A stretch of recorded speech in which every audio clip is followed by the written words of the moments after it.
Bow wow. Bow bow. Says bow bow for no reason. Get the Fuomoko on the brain. Hello, everyone. I hope everyone has been doing well. The month is coming to an end. Could it stop, please? It's going too fast. Way too fast. I haven't done anything yet. Let me, as always, make sure everything is in tip-top shape. Really, is everything where it's like you don't know if everything works until you're actually live. I could say everything works, but it's not true. Howdy, hello. I gotta pop this thing out. Oh, it's so loud. 25% through the year. It's a whole quarter. A whole 25 cents. I'm almost at $1. I can't believe it. When you put it like that, it really feels like it. It's like, wow. Like, damn, this shit we're going really fast. We're almost at our first $1. That's one way to put it. It's all right. Stuff will happen. Exciting things will happen. Let me move this here. Feels like the year's been way longer to me. It feels. I feel like what I'm feeling is like it's going really fast, so I can already tell that I'm gonna blink and it's gonna be like October or something. Let me take my medicine. I got the little message. The way my alarm for my medicine is like what's it called? It was like a Melty Kitchen by Rabbits from Ensemble Stars. Some idol stuff. But it's like really loud and like super like cutesy or whatever when it goes on. So like so it's like I have to be there to turn it off, or else it's like embarrassingly loud. And then also it's like embarrassingly like otaku, you know what I mean? Like I have to be there to turn it off.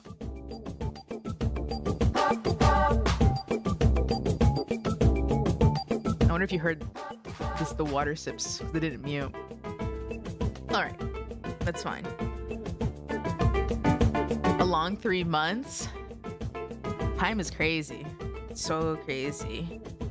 Also, at some point, the stream. Well, this is a book stream, but really quick while I'm on the otaku type topic.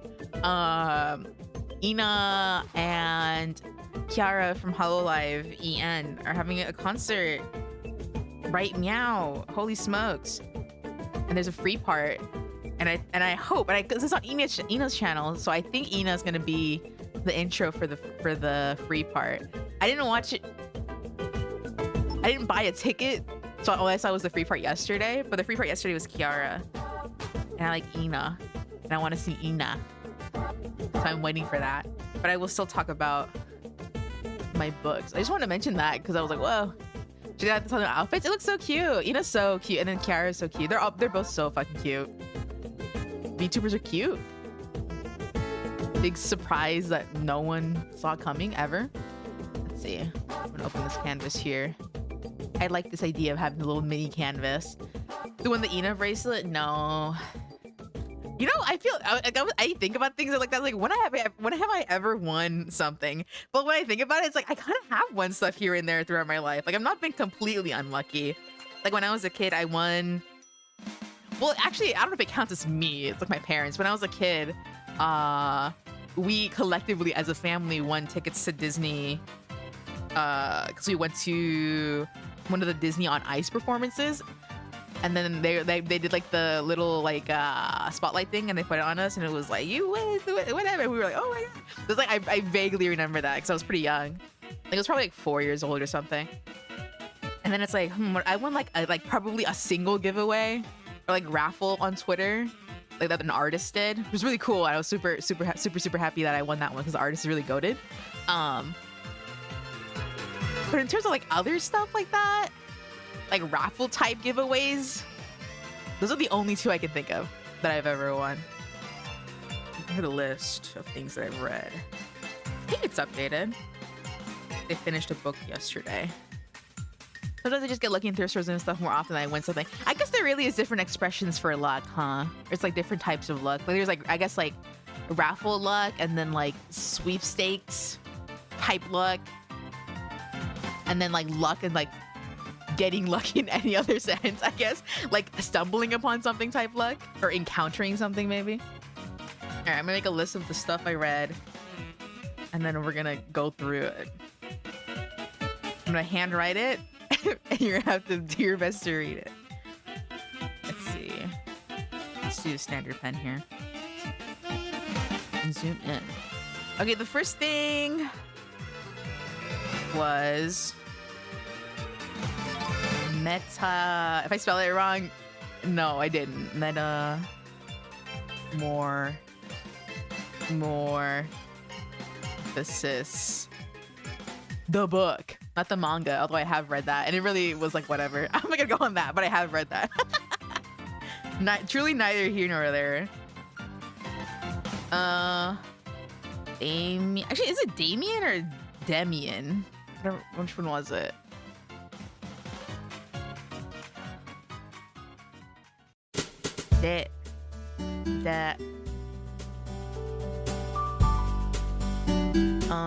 Damien book. That's Demian. Demian. Metamorphosis sounds so familiar. It's the one where the guy turns into a bug. And then the manga. I mean, just mentioning the manga one as if like who asked about the manga one specifically? If you ask, I will say, but if you don't ask, I don't know why I'm voluntarily bringing it up. Let's see, Demian. I always say Damien, but it's Demian. That's the name of the book. Next one. Portrait of Dorian. Very close. Remember from years ago? It has been years ago. Time has passed. Dorian Gray. And I hope this is the right Gray. If it's not the right Gray, whatever. I'm American. I think it's the brothers. It could just be brothers, but I'm gonna say the, because saying the in front of things is funny. The brothers Karamazov. Part of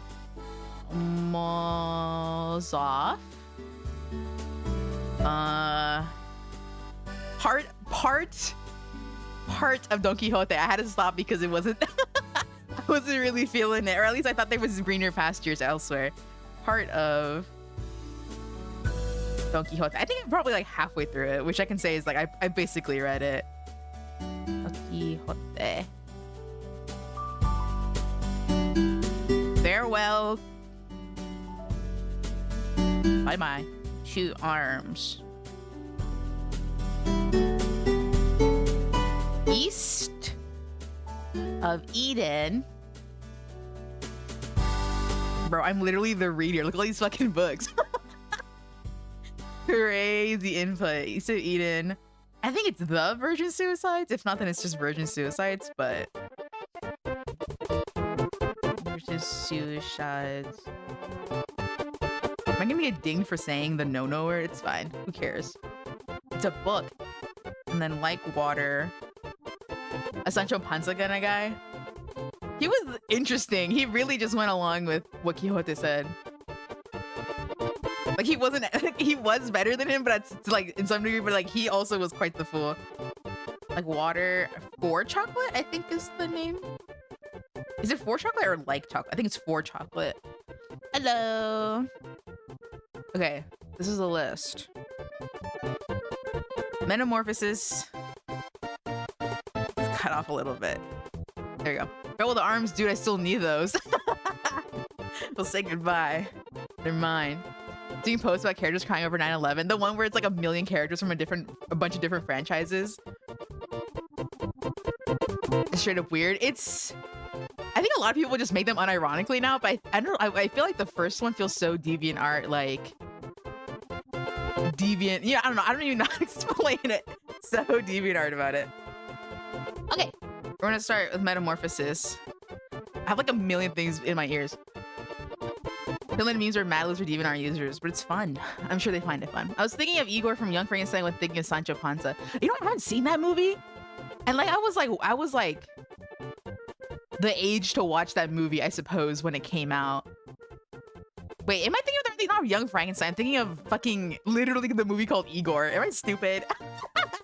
No, I'm actually really well read. Clearly, look at all the books I read. Young Frankenstein. Hold on. Me being like, yeah, I was born in the 70s.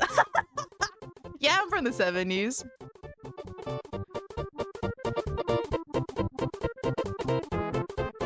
I should do a movie one. I saw a movie that was good yesterday. And then what else did I watch? Oh, I haven't talked about when I watched. What's it called? No Country for Old Men, something like that. That was a good movie too. But we're talking about books. Anyway, first one. Metamorphosis by Franz Kafka. The TDLR for this book. Should I do a little drawing? Because it's just here. Let's see. What's a roach look like? Well, he's not a roach. Apparently, okay. So it starts with this young man, whose name I forgot. No, I don't. It's Gregor. I remember his name. His name was Gregor. He turns into what we colloquially sort of know. I do the progression as you talk. So we know him as like a bug. Like when you think of like the image of like him waking up in his bed, he's like a bug or whatever. But apparently, like the way it's translated, like it's not like it wasn't necessarily saying bug or whatever, but that's just like the way it was better to understand, I guess, what it was. But he turns to like a creature, right? But I'm just gonna say bug because that's what it is, as in our minds. Oh, the concert film, or like the concert footage is starting. Can I have it in the corner? They're just gonna go through the intro right now, but it's fine. I'll wait and then I'll commentate on the concert in the side. Anyway, so he turns to like a bug thing, right? And the first thing he thinks is like, fuck, I gotta go to work. And at the time, I was really fucking swamped with work, and I was like, oh my god, I totally feel this. Because it's like, it really is like when you think about like when you have work and it's kind of like a little too present in your mind, it's like literally all you can think of. Hi girl, aye. So he's like, fuck, I gotta go to work, right? And so he like struggles to kind of get himself up and go to work. But you know, he's a big bug and he doesn't really know how he works, and then he has to figure out why the fuck he turned into a bug, or like kind of rationalize it. But he's like really trying his hardest to go to work, because he's like, fuck, like shitty manager is gonna be like, why aren't you there? And they're gonna fucking fire me. And he's like providing for his family the whole time, right? So then he's like worried about it, and then his like family comes and they're like, holy fuck, what is that? Right? And then they're scared of him, and they just kind of like wait, is that Gregor? And then the manager guy comes up and he's like, where the fuck is your son, bro? He's late for work. Surely he's not skipping out. And then they're like, well, we don't really know what's going on, but like he's there and he says he's sick or whatever. And then he tries to speak, and he like goes through this whole like rant, essentially being like, I'll be in your office, just come, like I'll go with you and we'll be in your office and we'll do it, and like I'll work, damn it, you know, basically being like, yeah, I'm still a good worker. How's your day been? It's been good. I did a lot of stuff today, so I'm happy, and I'm streaming, so I'm happy. So he's like, yeah, basically I'll be like, I'll go to work. I really want to go to work. Like, you will not be disappointed, sir. Like, I'm definitely gonna go to work. But all that comes out is like weird monster noises. And they're all freaked out, and the guy runs away or whatever. And then everyone's in a really freaked out situation. Whole house is freaked out. Excuse me. Maybe switch these windows so I can look at the fucking screen this way. And then let me put my chats back up. But yeah, and then so his family just kind of starts to live and like learn to live with it, because they're like, well, what the fuck do we do? And they don't really tell anyone about it. I want this window. And so like you know, because he's not working and they have to provide, you know, to keep their apartment or whatever, they're like, oh, well, let's all just get jobs, you know, because then the dad was like older, so he didn't really work or whatever, and the mother didn't work and the daughter was like going to school or something like that. So they all just get work, and then they all start to get like you know, used to working and like providing for the family and stuff instead of Gregor, and they just kind of like tolerate him. Like the sister especially feels bad for him and like feeds him stuff, and he like, because he's like a monster bug thing, he like doesn't really like fresh food, so she like figures that out and like feeds him like rotten food and trash and stuff, and he likes that. It's like sustenance or whatever. It's great for me as well. I'm currently playing Pokemon XD Gales of Darkness on the GameCube. Oh, it's fun. I've been wanting to play that game. I've never played it. They didn't have a GameCube. Here it is. So they basically tolerate him, and the family starts like to make a living like without him, and so they sort of like stop giving a fuck about him, like really, not super quickly, but kind of quickly. The parents really didn't care too much for him. And he still tries to like connect with them, and it gets to a point where he's like makes himself known to like some people who are renting part of the house. And they basically get really fucking mad at him and like, you know, like start really neglecting him, including his sister, who was the nicest to him. And then he kind of just like starves himself to death. And then when he dies, they see that, and then they kind of just like, you know, I don't know, they kind of come to terms with it really quickly and accept it. Because they were like, well, he wasn't really much help, was he? I mean, he was just kind of a monster, and we were doing pretty good on our own. So, you know, it's good that he's not here, because now we can, you know, do all sorts of stuff. We can like, you know, get another apartment that's smaller, and we don't have to worry about him like freaking people out or having to feed him every day or clean his room or anything like that. And then that's how it ends. And honestly, it was pretty short, but it was really sad. Like that was, I think. Let me see the list. Well, let's consult the list really quick.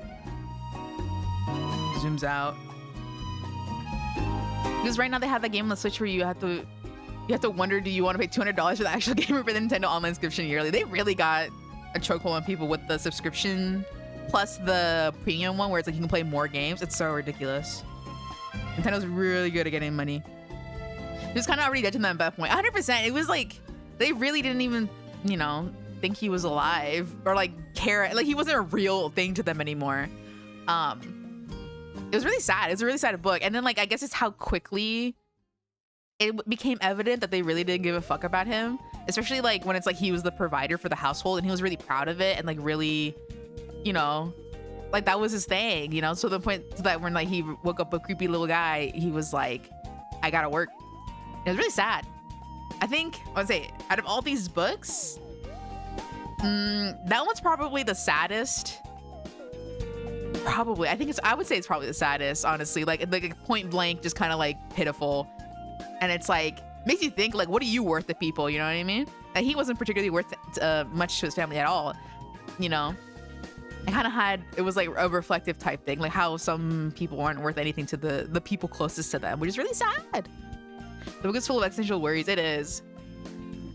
But it was good. I like it. I would recommend it. It's not too long either, so I think it would be pretty quick. They really do represent real fears. Yeah, the part that got me the most, I think, minus, I mean, the whole theme, but like the part that really was like, oh, I get it, was when, I'm trying to remember the reasoning why, but when they were cleaning the room, they were like, we should like move this furniture, like the mother and the daughter specifically, but both of them were like, we should move this furniture and like get rid of it. Like he's not using it anyway. Like he's a bug or whatever.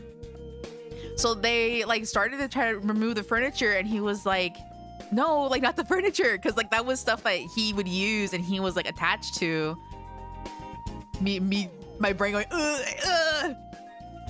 because I'm thinking, how yes, totally off topic. Spamton from Deltarune, they start removing furniture from his room, and he says, and he has multiple lines where he references when they take furniture out of his room, and he's like really sad and distressed because they're taking his furniture. Well, Gregory does it too. You know, gets distressed over the furniture, and he kind of like causes a mess, and they kind of like, you know, get mad at him again because he like makes like gets scary. You know, he gets scary.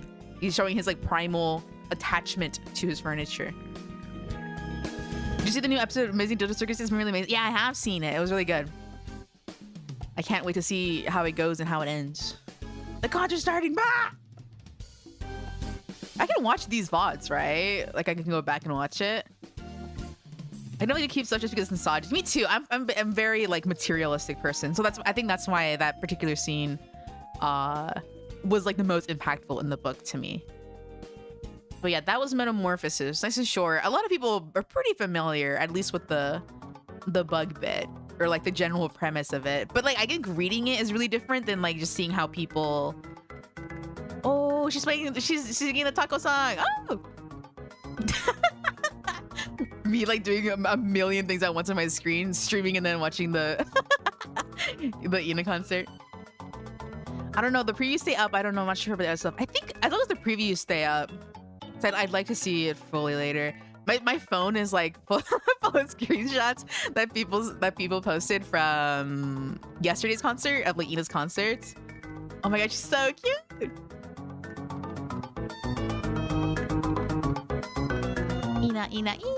Ina. She's so cute, dude. When that song came out, I was again when that song came out. Actually, it was funny. When that song came out, I think I was probably. Like, I think when I was reading Metamorphosis, funny enough, it goes together. I was reading Metamorphosis around that same time. And like I said, I was consumed by work in my head, and all I could think about was work. And so the song lyrics being like, "Oh, leave all your worries to me, leave it all to Ina." I was like, dude, I would. I was like, I would let Ina have everything, bro. I would be a taco just for her. I wouldn't have to think about anything. It would just be Ina. So sad, but the song is really fucking good too. And like the art is super good. I love the artist that and did all the animations. I've been listening to Hatsune Miku lately and love her Snow Mix song. Oh, the Snow Mix? That's the Snow Mix or whatever. That's on in Fortnite. You mean taco ears make me empty, please? Well, yeah, literally, it's like, I'll put the ears on. My legs are just for you. All 8 of my legs. 8 of my legs? Yeah, all 8 of my legs. Just for you, Ina. It's so cute, her mimis. They're not real ears though. Like they say in this song. But they're so cute. Her faux false mimis are so cute. Damn, you know, like I thought when they announced this concert and it was like, oh, it's in LA or whatever. I was like, what are the odds that I could like go? But I've never been to a concert before and it's like so far away. It's like not like I could if I really wanted to, I could like drop everything and go. But I was like, ugh, I've never done it, so I'm scared, so I won't go. But I really did think about going because I love Ina. Did you? But they, oh yeah, and they're apparently there. Like Ina and Kiara are there, like behind the wall. Like they're there. Like yesterday's concert, apparently like at the end, they did a thing that's pretty common in like idol shows where they turn off the mic and then like they just scream with like all their soul at the audience to connect with them like for realsy. And I was like, no way, fucking Ina's in LA. I was like, yeah. But again, you know, there's a pretty great even decent amount. I'm gonna go to my first concert in I don't remember, like in the summer or whatever. I'm going, Mom, Dad, I'm going to Undertale. I'm going to Undertale concert. I'm really excited about that. I've never been to a venue concert, so I'm very excited. I've heard classical, I've heard orchestras is a better word in person, but that was only when I was in school. So it was like school levels of like orchestra playing, like middle schoolers. So that's not really like peak, you know what I mean? Chromia puts a good show on if they pass by Chromia, huh?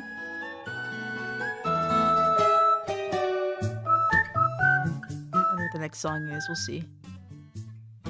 Ooh. Oh my god. Turbo's also a good laugh. I've seen some clips from their shows. It looked fun. I need to like get more familiar with like artists, like musical artists. But again, it's because I don't really have a huge interest, generally speaking, in it. So I don't really have like the drive or push for it. But lately I've been trying to get a little bit more into it, just a bit. I want to go to Hatsune Miku concert or an Eve concert with the glow sticks and dance to the song. Hello, hello. That seems fun. The Hatsune Miku ones. The Pokemon they did one was really, really, really cute. Seeing all the stuff they did, it was really impressive, like all the Pokemon and stuff. But a lot of the overseas Hatsune Miku concerts, they've like all opted to stop doing holograms and just do like screens. It's just kind of lame. Like that was the big appeal with like 3D virtual concerts, you know what I mean? Type stuff, you know, stuff like that. That'd be nice though. I I went to an event once that was like VTuber themed, and I was just kind of like looking around or whatever. I spent most of the time at the artist alley, but it was VTuber themed, and they had like a little bit at the end where it was like, oh, you can learn otage, which is like the otaku light stick dances and stuff like that. And I was with my brother, and I was just too shy. And even if I wasn't with my brother, I would have been too shy to go and be like, oh, can I go learn? But even then, I would have been too shy to like talk to people. But I think it'd be fun to do that sort of stuff, to like know how to work the pen lights, you know? Like that's a skill. Know how to do all the moves and stuff. Very interesting. All right, let's move on with Ina on the mind, as always. The next book was Demian by who's the author? Maybe like another window. Demian.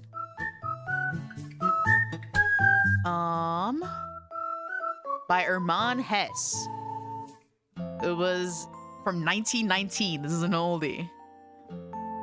Actually, when was Metamorphosis published? I never thought about like when these books are published. They're all like classics. Some of them are more recent than others, but Metamorphosis.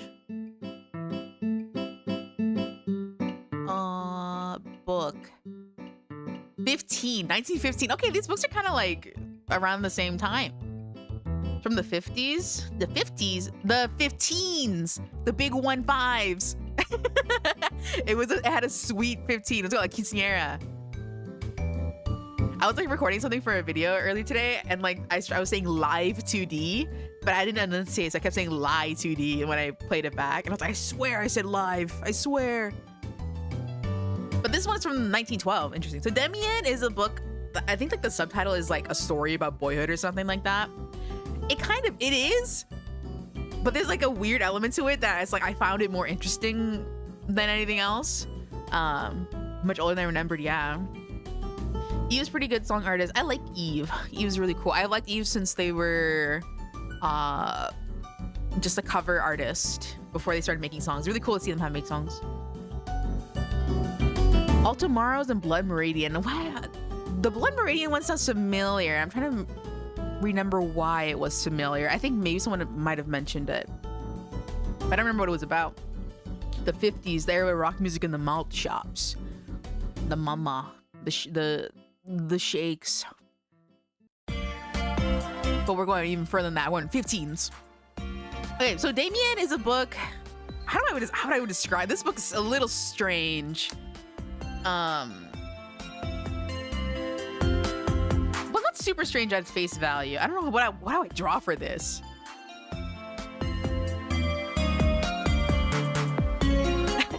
He's like a worried guy. Judge Holden. Oh, is Judge Holden the guy who was like pure evil or whatever? And so they post his picture here and there. I feel like that's what it is, right? Hello. Hi. So Demian is a book about a young man who is named I think his name is Sinclair, I believe. Basically, so it is that one. I have to check it out. But this is about this young man named Sinclair who basically like he's like really young. He's like maybe in early middle school or like late elementary school. And he's trying to impress like the boys around him by basically being like, look, I stole this shit. And then like the biggest like bully of the group was like, oh yeah, you stole that shit? Did you know I was told by someone, like basically he was like, I was given a bounty to try to catch the guy who stole this. I'm gonna rat you out. He's like, no, please don't rat me out. Cat, yeah, I'm here, meow. He's I'm gonna snitch and rat out the guy who stole this. It was you. And he's like, no, wait, I didn't steal it, right? And so he basically gets really worried, and the guy starts to blackmail him and basically like make Sinclair like give him a bunch of money, basically like, oh well, if you can pay it off and like get the money, then you know I won't say nothing, right? So he basically starts blackmailing him, and he gets a bunch of money from him. Bully's a snitch. I mean, you know, what's the saying? fork found in the kitchen or whatever. But he is being blackmailed, and then he meets, I think the bully's named Cromer. Am I right? I don't remember, but it doesn't matter, I guess, because he's only mentioned a little bit later. But so he ends up getting like quote unquote saved by a transfer student named Damien,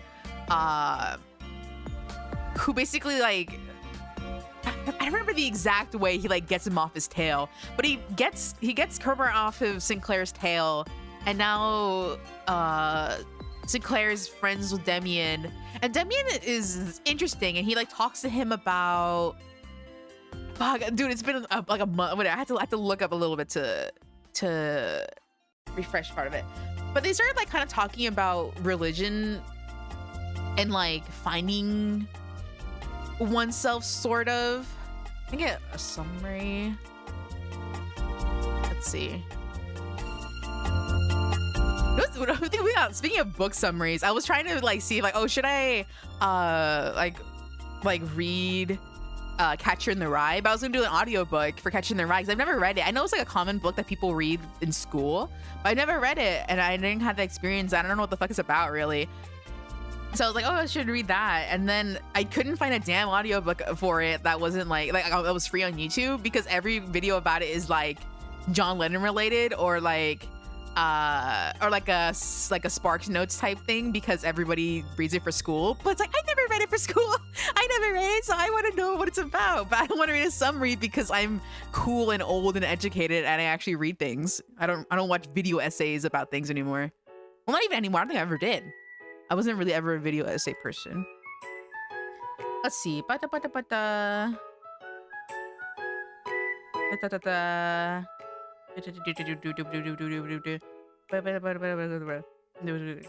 then we start talking about like about like Cain and Abel, and like, oh, like what if, like, was he really bad or whatever? Like, is God really that good?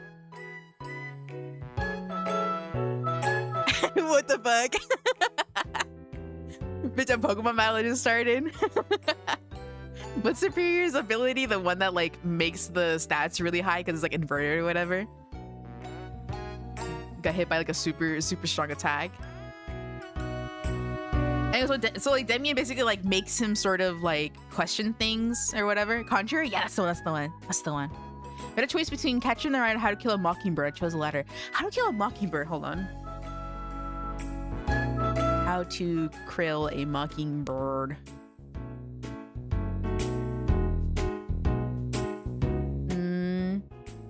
I haven't read that one either.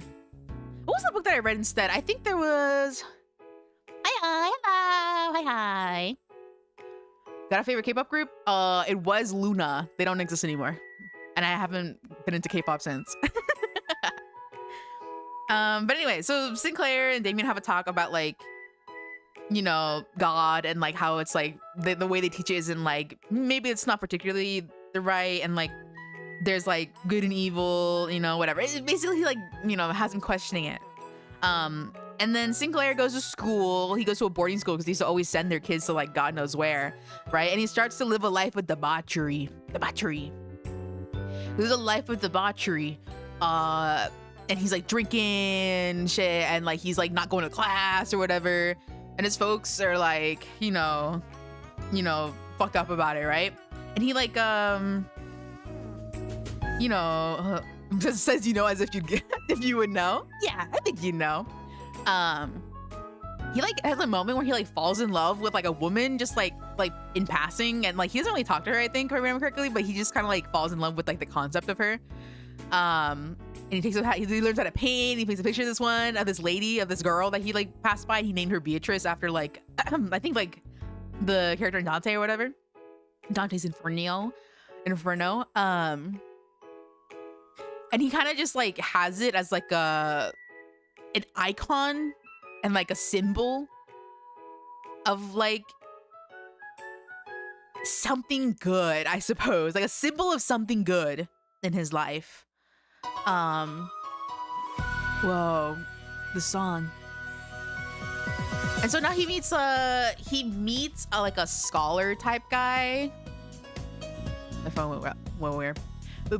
He meets like a scholar type guy who like kind of becomes like a sort of like mentor versus mentor, which is which. Mentor to him. And he starts to learn about like a god type figure called Abraxas, which I think Damien had mentioned before. It just blanked my mind. No, yeah, me too. The intro is so iconic. It makes you be like, whoa, you have to pay attention to it.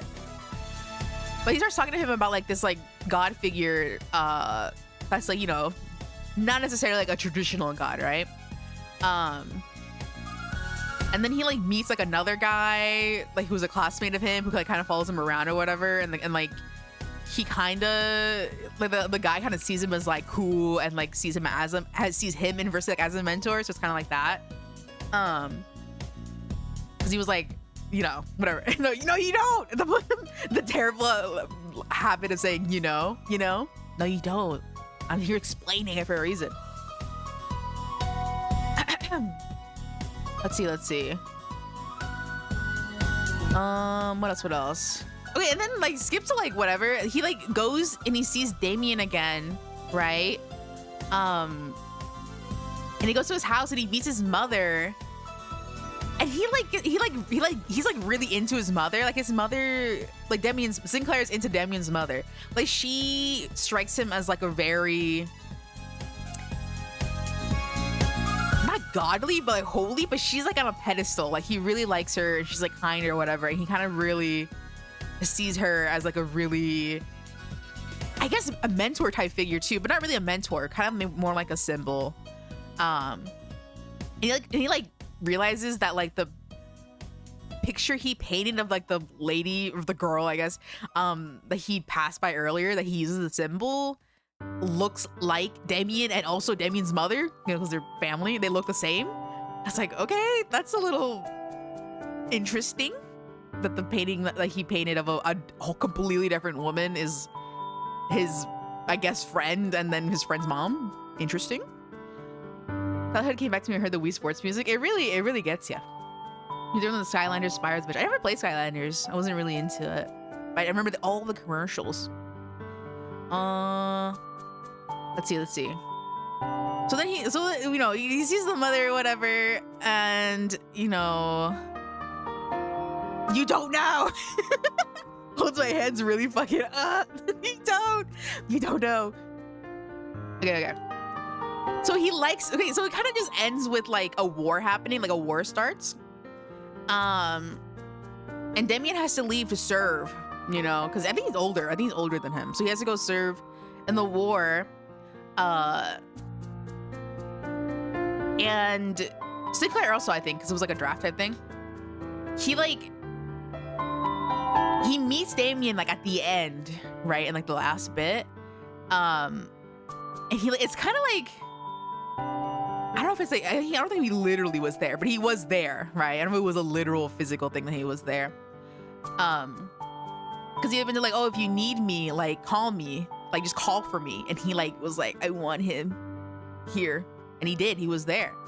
And it ends with Damien kissing him on the lips. And then he was like, that's from my mom. Because I think the mom had like promised or whatever. And then like it ends like that. And like the book is about like finding yourself like as a growing young man sort of, and like the sort of like having a mentor and like self-realization and stuff like that. It was really interesting, but I thought what was interesting was just like, I guess the part that I thought was I stuck to the most was the mother figure being like a symbol of something like that or whatever, and then Damien kind of being part of that too. Like it was really weird because it was like they were kind of like in this like sub-religion, right? Where it was like, oh, it's not like Christianity, which was like the mode, I guess, if you will. And they just like, I don't know, it was interesting, right? Because it was like, oh,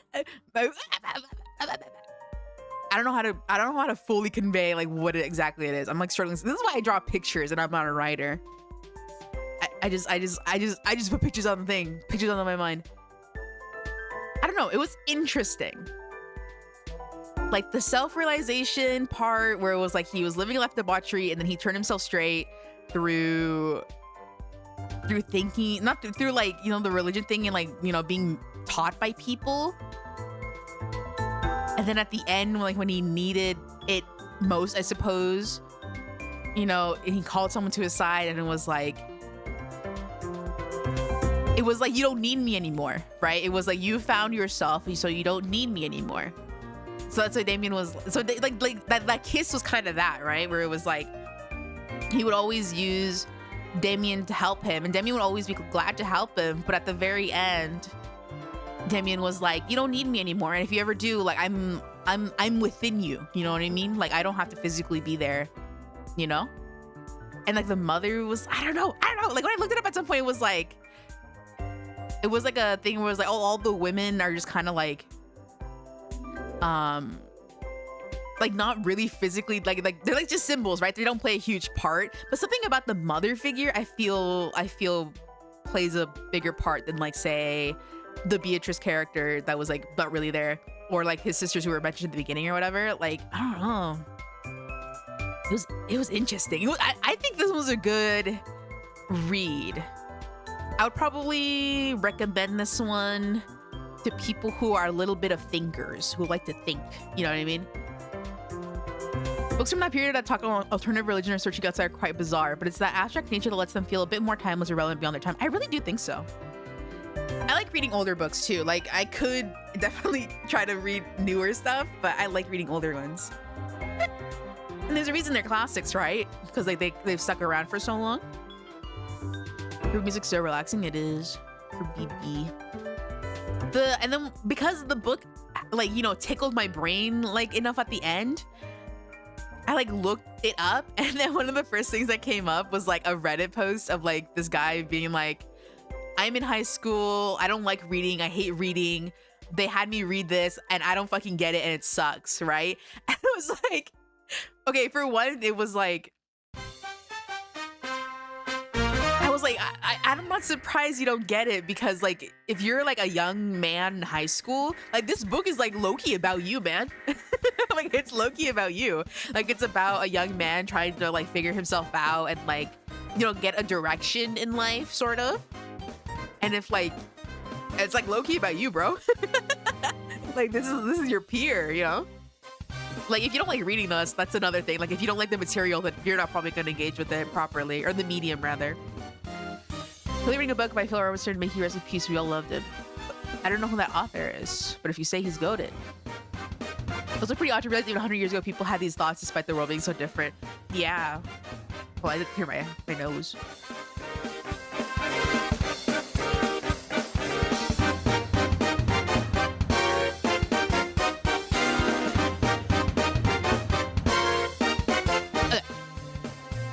But yeah, that was a real scratcher, that book, for sure. Let's see, what's the next book that I have on the list here? Portrait of Dorian Gray. This one was interesting.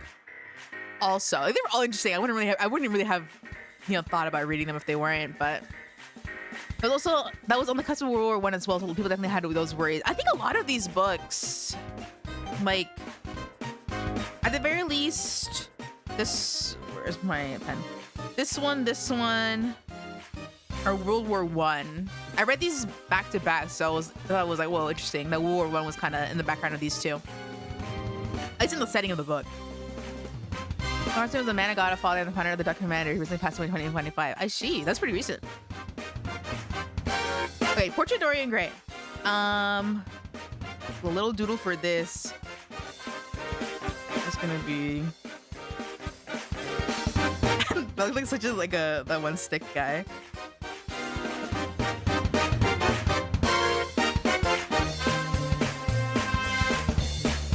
Okay, the Portrait of Dorian Gray. This one is pretty common to see around, like mentioned. I think I've seen it like referenced as being like a really well-written book. Who even wrote this? I don't even know who the hell wrote it. Like, the way I'm just reading books without thought. I don't think who wrote them. Dorian, the Portrait of Dorian Gray. more interesting stories to me. It is.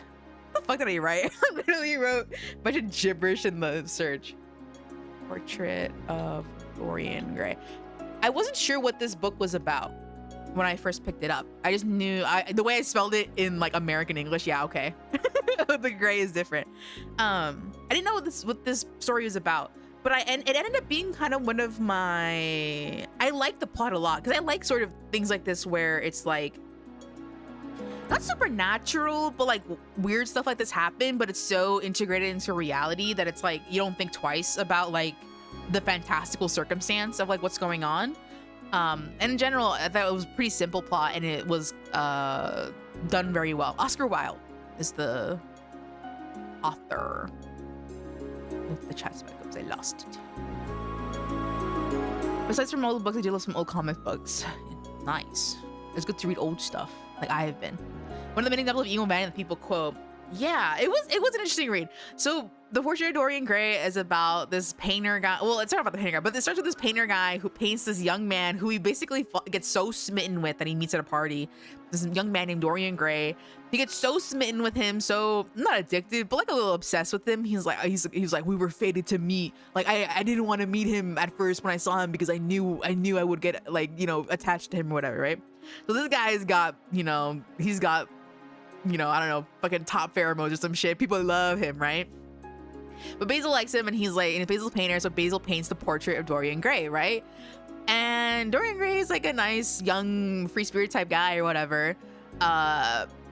And, you know, he didn't really want necessarily to like show the picture to Basil. Well, I mean, no, Dorian Gray knew it, but you know, he didn't want to show it off, right? So he didn't want to like exhibit it because he was like, I'm scared that, like people will see what I really feel about Dorian Gray. Essentially, like the sort of like chokehold that Dorian has on Basil, right?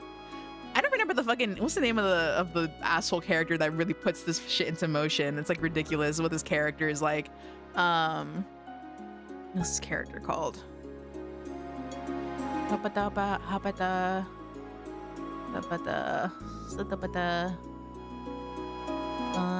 Henry, Lord Henry. This guy's an asshole, bro. Worst fucking character ever, bro. It was like he feels like he was like the cause of all this more or less, but he just feels so like, that's not my fucking problem. Like till the end, it was like, that's not my problem, which I guess it wasn't, but he keeps like putting smoke.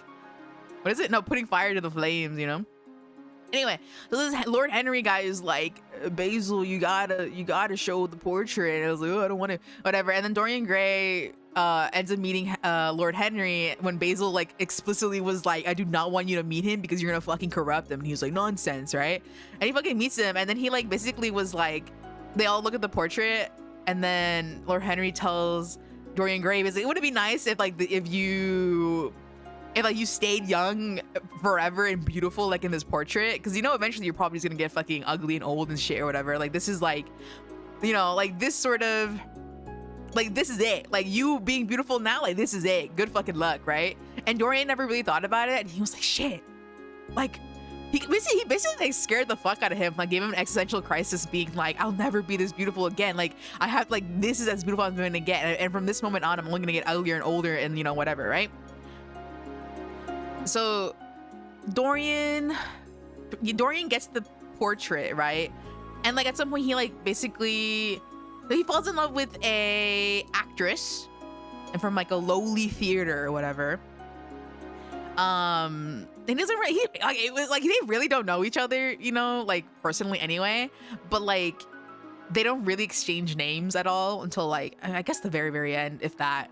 But he falls in love with her and like basically like proposes to her, and she like thinks that she's gonna marry him, and she tells her mom and her brother like, oh, I don't think she told her brother directly, but it doesn't matter. Her family like, oh, I'm gonna marry him, like whatever. And the mom really doesn't give a fuck. She really doesn't like the idea, but she's like, low key, if he's rich, like okay, right? So then, you know, Dorian's like super smitten with her, and he's like, I'm gonna marry her. She's a wonderful actress. When she's acting, it's like the character's really up on the stage, right? And so he's like, Basil, or they call him Basil. Basil. I'm gonna say Basil. He's like, Lord Henry, you guys must come see my future betrothed. Like, she is gorgeous and cool and epic or whatever. And they go, and she fucking stinks. She's terrible at acting or whatever, right? So he gets like incredibly embarrassed and like basically humiliated to all hell. And his friends are being kind of nice about it. Maybe it was a terrible, day for her or whatever. Chin up, man. And he's like, no, this isn't fucking right. And so he goes and like talks to her about it, and she basically is like, oh, when I was up there before I met you, I like really was like indulged in like living in the life of these characters like Juliet, Ophelia, and stuff like that. Like I really thought it was them. But then this part was interesting to me. Like, I don't know, something about the way it was written, where it was like, oh, like when I met you and I fell in love, like all of a sudden, like I was able to see that the people playing Romeo wasn't like a nice young man. It was like an old, grimy old man. You know what I mean? Like these are like, I'm not in the story anymore ever since I loved you, right? This is like who I'm meant to be. I'm meant to be by your side or whatever. And he's like, you fucking bitch, like you fucking bitch, like you suck. He was so fucking mad at her. He was like, I did not fall in love with this shitty fucking actress. Like who the fuck are you? Like he was like really fucking mad at her, and he basically was like, I don't want to see you again. Like the fucking marriage is off. I don't even know who the hell you are. And she was like so distraught. It was like game over, because she really was planning her whole life around this.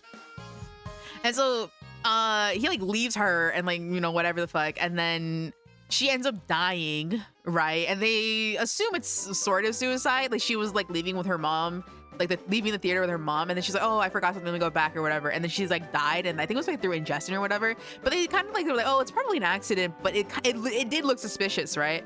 So then Dorian comes home and then like hears the news. Well, okay, so this part was interesting, right? This part I thought was good, right? And I think it's the really interesting way, and kind of sums up his character, right? So he comes home and he basically has like a regret, right? He regrets, lashing out at her and like calling it off or whatever. So he writes a letter like to apologize to her, or whatever.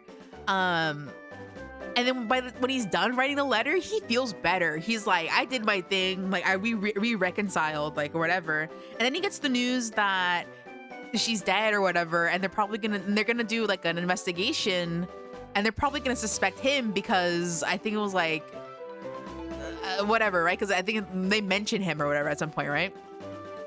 So then, but he felt better at that point. So he was like, fuck that, like I said my sorries to her, and it's like you really didn't. All you did was like soothe your own conscience about what you did, so it's like you really didn't do anything, Dorian. Like, but it was really interesting. He kind of made himself feel better, and then when like the consequences, I guess, were there, he was like, fuck that, you know what I mean? It was really, really interesting.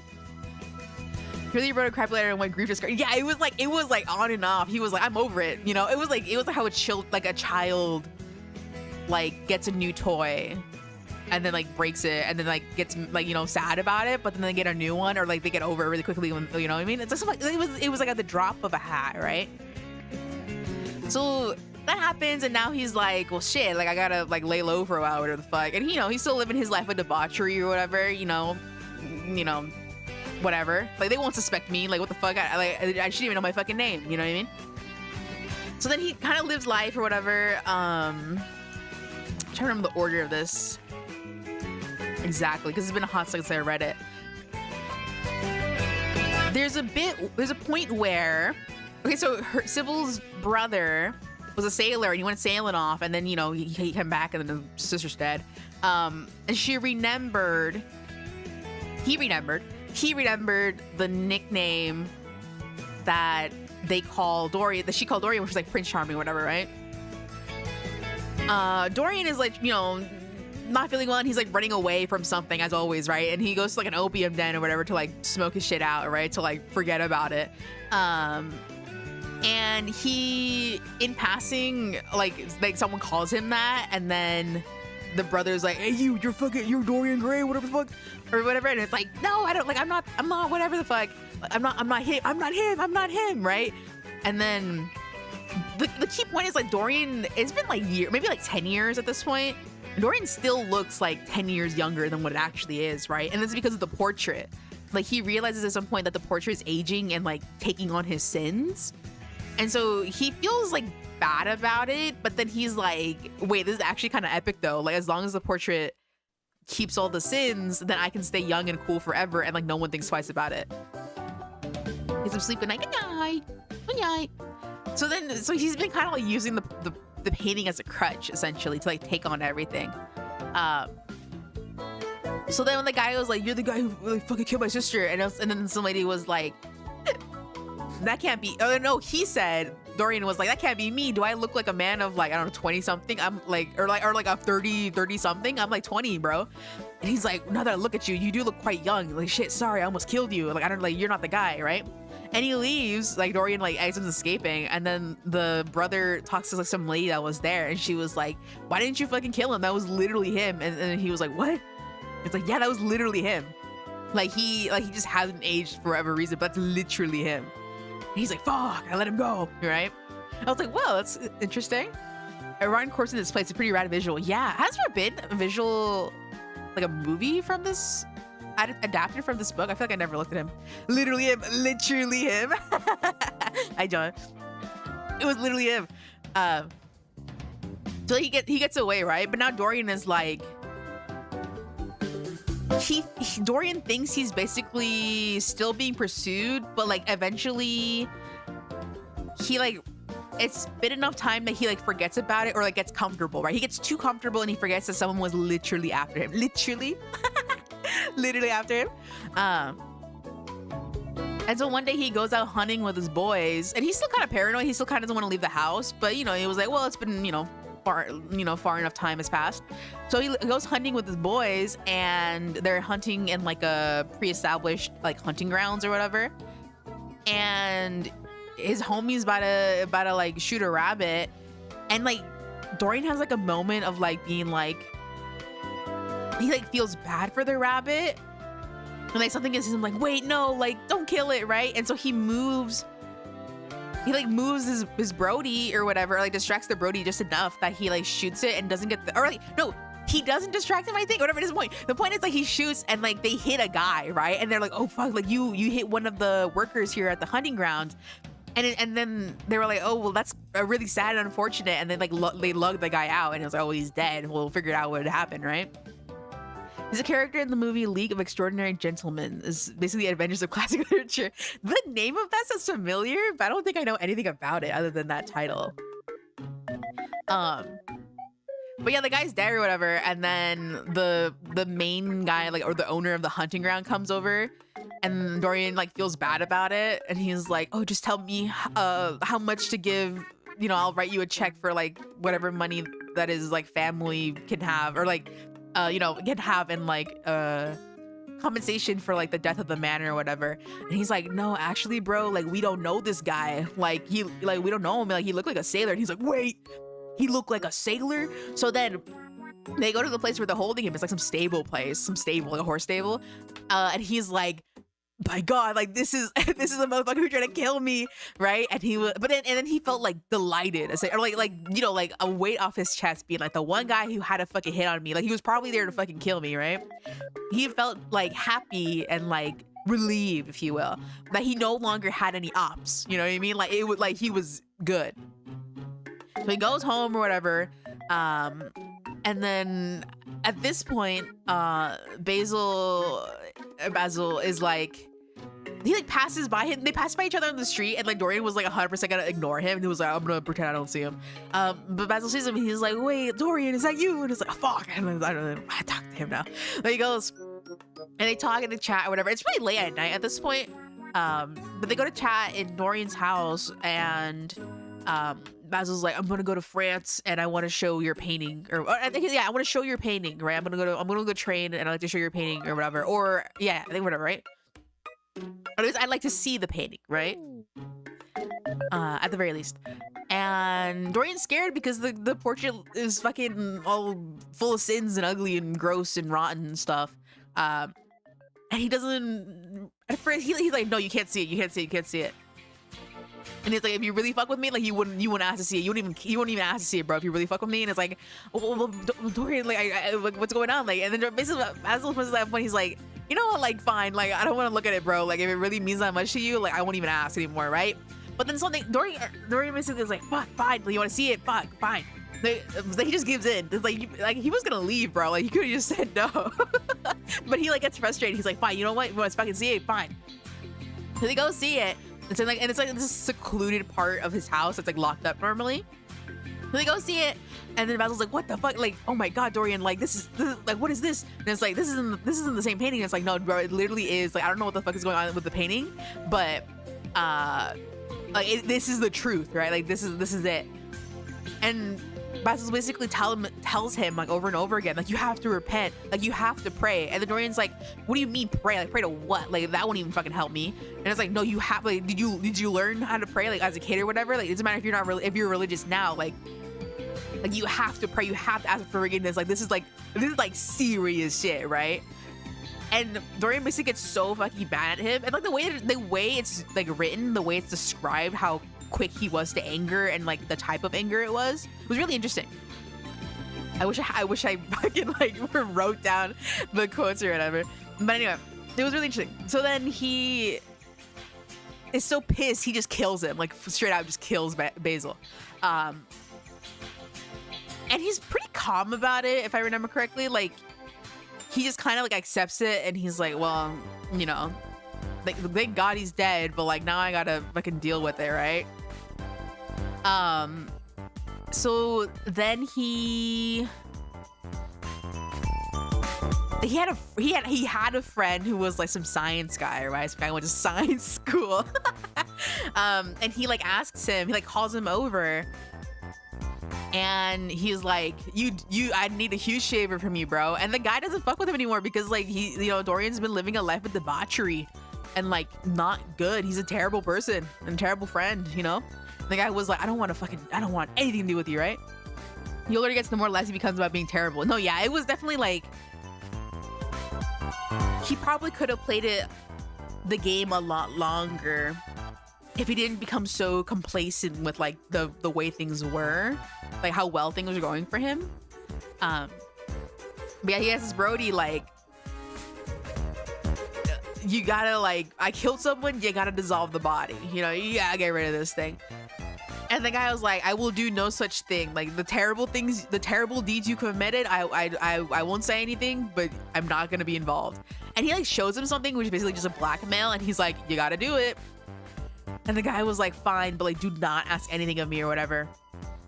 And so he dissolves the body, and then like, you know, it's like whatever, like it's G, like it's over, right? It's gone.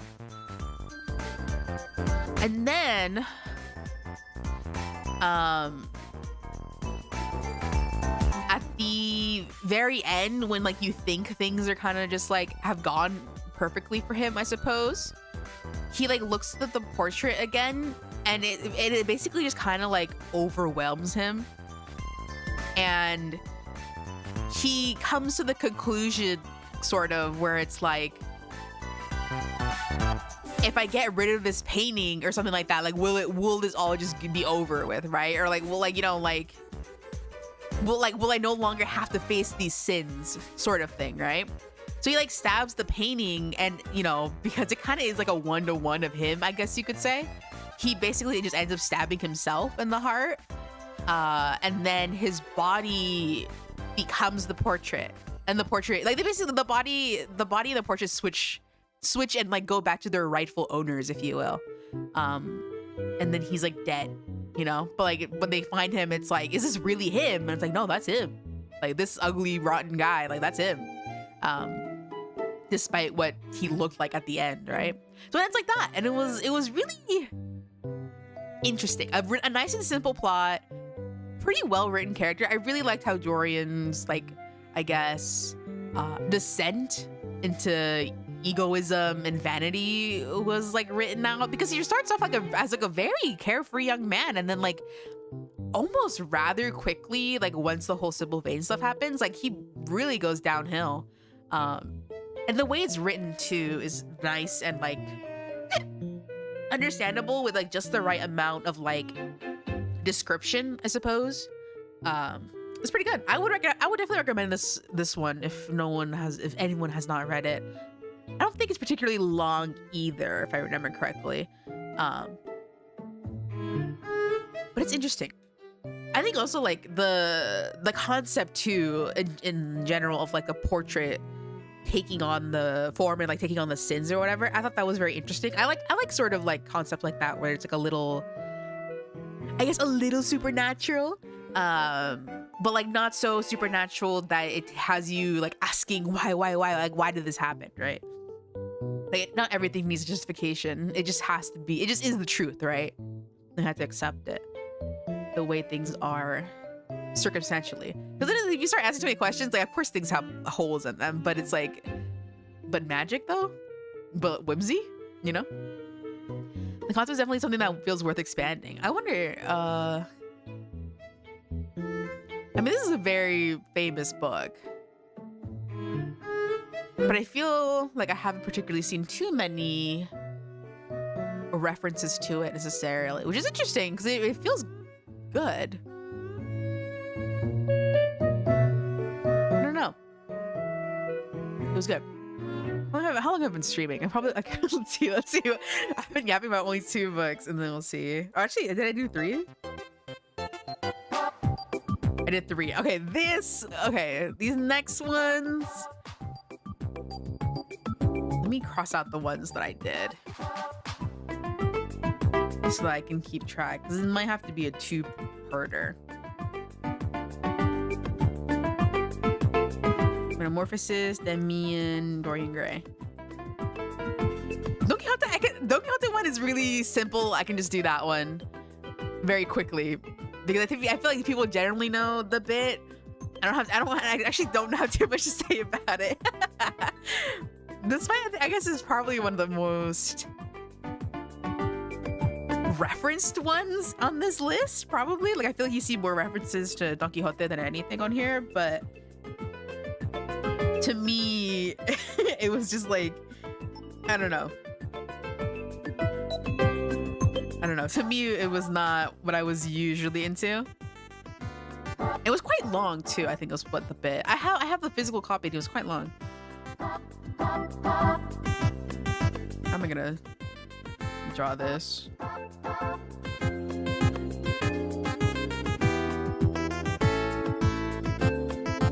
Horse by memory. It's not a horse, it's a donkey.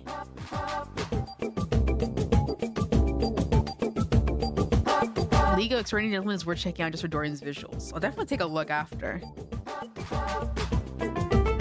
Sandra wasn't like that short or whatever, or like stout. I'm still gonna draw him. Like ridiculously exaggerated. Sure. Sure. Sure.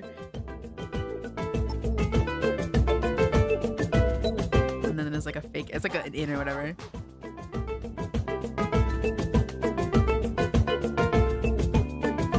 Do you have like a halberd or some shit? He's a chunker, yeah. I don't know if you would have that. I'm gonna chat with the ultra fucking hat. Or whatever.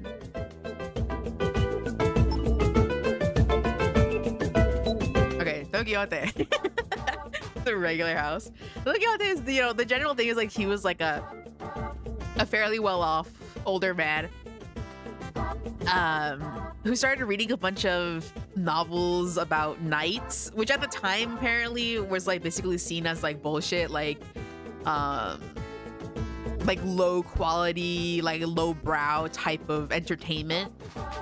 And he read a ton of them, a bunch of knight books about knights, and he got really into them to the point where he was like, wait, this is like real, like this should be my life. So he like did his, like, he like basically had his own like rules about knights or whatever based off the books he read. Excuse me.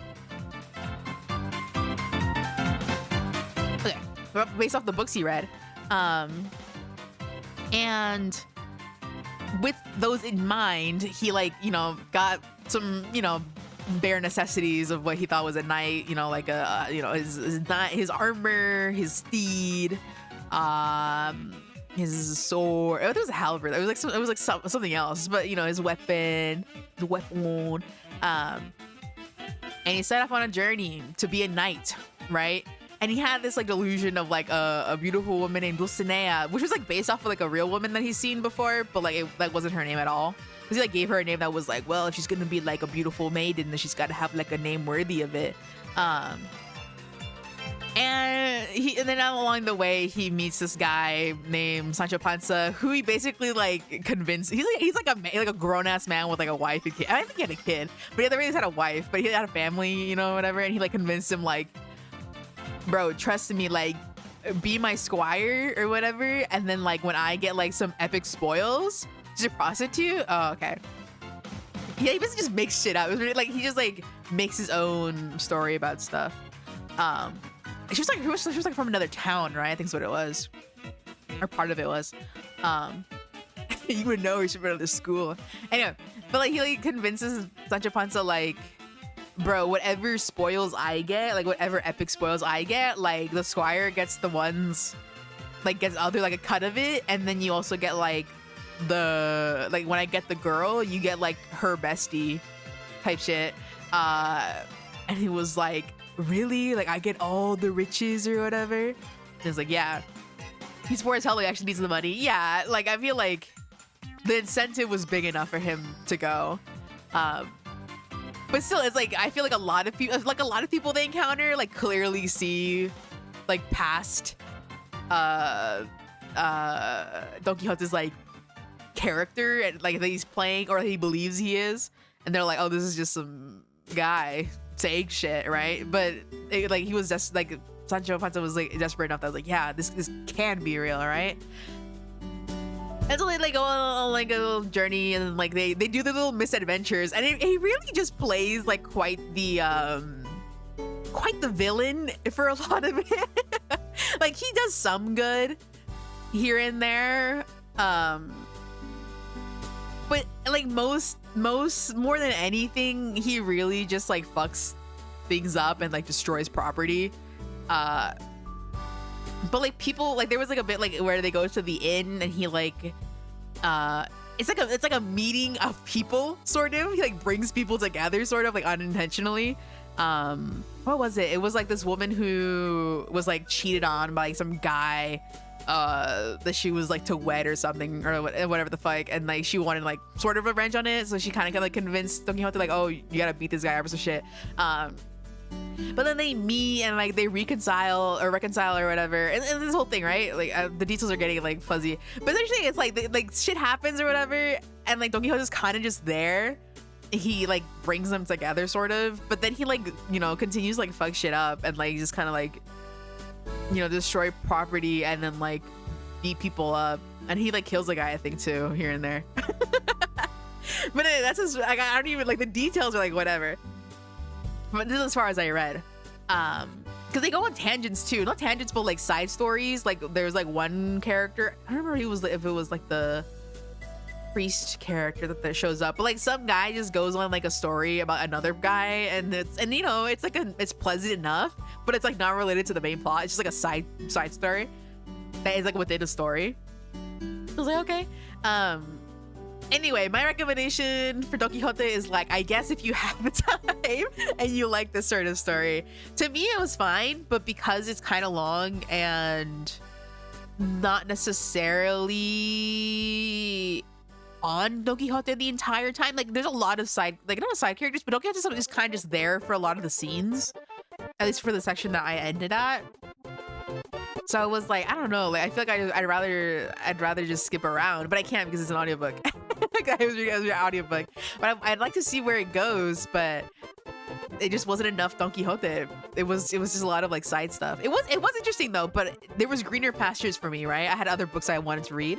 I'll definitely go back to it, but it was definitely not my top book in this list, I suppose. Definitely interesting, just not as interesting as the others. Also found interesting when I was reading up on the author and stuff, because it started with a preface on the author too. The book the version I was reading at least. He wrote like the story, and then they kind of just like were like they liked it and they asked for more, and then I'm wondering if it's like one of those classic situations where it's like they write, like someone writes a story and then people ask for more, and then it kind of just like falls off or like isn't the same thing anymore, like in the second half, just because of the nature of like persuading the author to keep writing. Because I feel that's a very common trap that authors fall into, where it's like they do their book and then it's like, bro, this was so good, you need to write more, and then it's like not as good. This is, you know, it's hard to beat the excellence of the first half type thing, you know.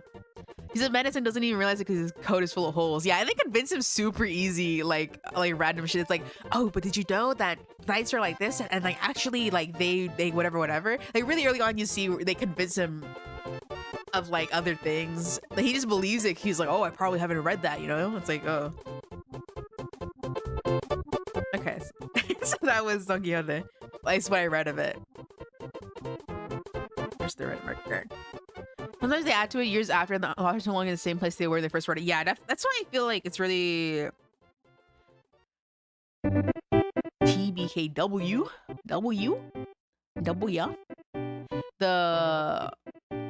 It's really important if you're creating something, like at the very least write it down when you get the idea. But it's nice to complete a story that you make or creation that you make close enough to when you got the idea, because if you start doing it later, you're not the same person anymore. Like it's basically like the equivalent of like giving it to another guy, and it's like, well, now another guy's writing it, and it's like, well, it's not gonna be the same thing.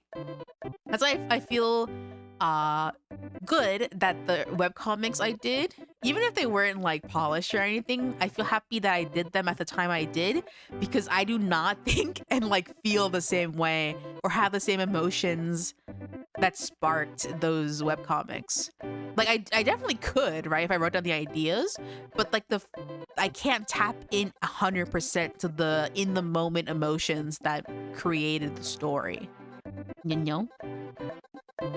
Let's see. Farewell to Arms is short. This one's very short, so I'll do this one next. What do I draw for it?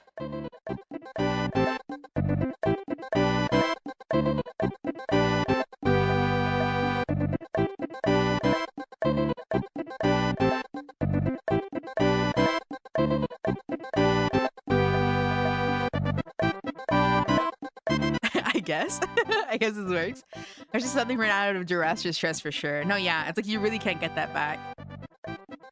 There's a nice moment to it, a lighter side to the darkness, if you will. Okay, so Farewell to Arms. I read this one. Farewell. I read this one because there's that Family Guy bit or whatever, where it was Ernest Hemingway, another very classic author. This one was from 1929. But I read this because of the Family Guy bit where it's like, oh, whatever, farewell to Arms, and it's like, there's no fucking way you read that. And I looked it up, and it seemed like an interesting enough plot, so I read it. Let me find the Family Guy bit though, so you can show it.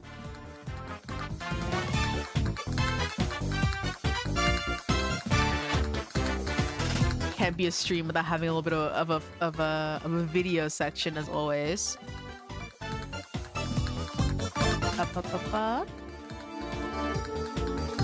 Oh, I just need it here, I think. There's probably enough crop, but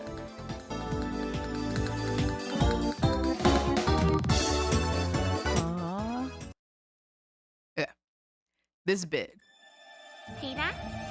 Oh, Peter, thank God you're awake. Well, what happened? This should explain everything. A farewell to arms. I fell in love with a nurse during World War I? No, just the title. There's no way you've read that. Never mind. We couldn't reattach your own. That's the whole bit, right? That's the bit that inspired me to read this.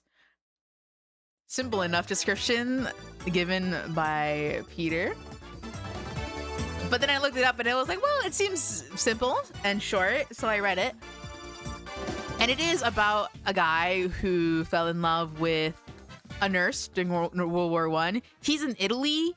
He's an American, but he speaks Italian, and I guess he was in Italy. whatever. I didn't really catch why, but he's in Italy, so he was enlisted in the Italian army. And he's like a doctor or something. Like he's like on the med staff or something.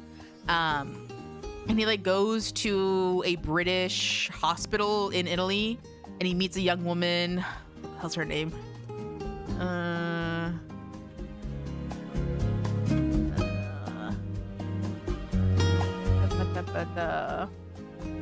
Catherine.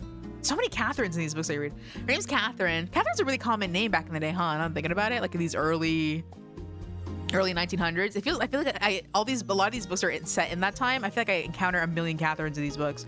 And her name's Catherine. She's a British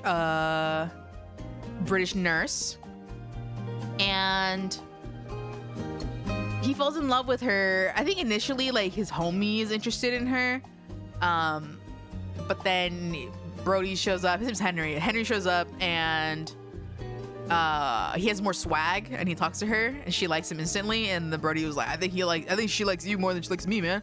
And he was like, well, you know, whatever, right? They really hit it off like instantly, like for whatever reason. And then she's like, oh, like you love me, like you'll marry me, like we'll be together. And he's like, I mean, yeah, like he's smitten with her enough, but like generally speaking, he wasn't 100% like into the marriage bit. Like he wasn't super sure, but it was like enough that he was like, yeah, I think I do love her, right? And so they meet and have like their little rendezvous here and there, and like he definitely like falls more in love with her as time goes. And then things start getting more serious in the war. Sure, yeah, exactly. Yeah, totally, I'll marry you. And she was like, are you like, you know, she kind of like came on really strong to him. I'll be honest. Like, it really felt like she not crazy. She felt a little like obsessive, like really instantly. Like, oh, you love me, like say you love me or whatever. Like we'll be together. It was really, I don't know. It felt like she probably, because she admits, or like, you know, not confesses, but she like, you know, mentions to him pretty early on. I think when they meet almost, but she had a fiance, but he ended up dying or whatever. She has known love, but like it feels like she's really like she gets really attached to Henry really quickly somehow. It was wartime it happened. Yeah. It was you know, a lot of emotions and like bungee effect or whatever, as they say. And there's only so many people that you meet during the war, especially people that you meet consistently enough. So then stuff gets serious, and they have to evacuate like the area they are. And so the people in the British hospital get moved somewhere else. So Catherine and you know, her other colleagues and her friend or whatever, they move somewhere else, and Henry gets sent out to this area, you know, wherever it may be, and they're in like the trenches, and they're just like talking about like, oh, well, you know, we might be here for a hot minute. And then they're like talking about food, and like, oh, what we're gonna do about food, or you know, like we're, you know, they said, you know, it might not be here yet or whatever.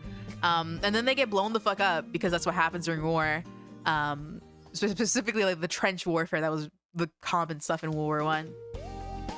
And the Brody next to him is basically in pieces, and like, you know, it's really bad, you know. And he gets injured, and he gets picked up and taken somewhere, you know, to be healed, because he lives. And while he's there, he's basically asking like, oh, do you know like a Catherine, or like where is like the British whatever, right?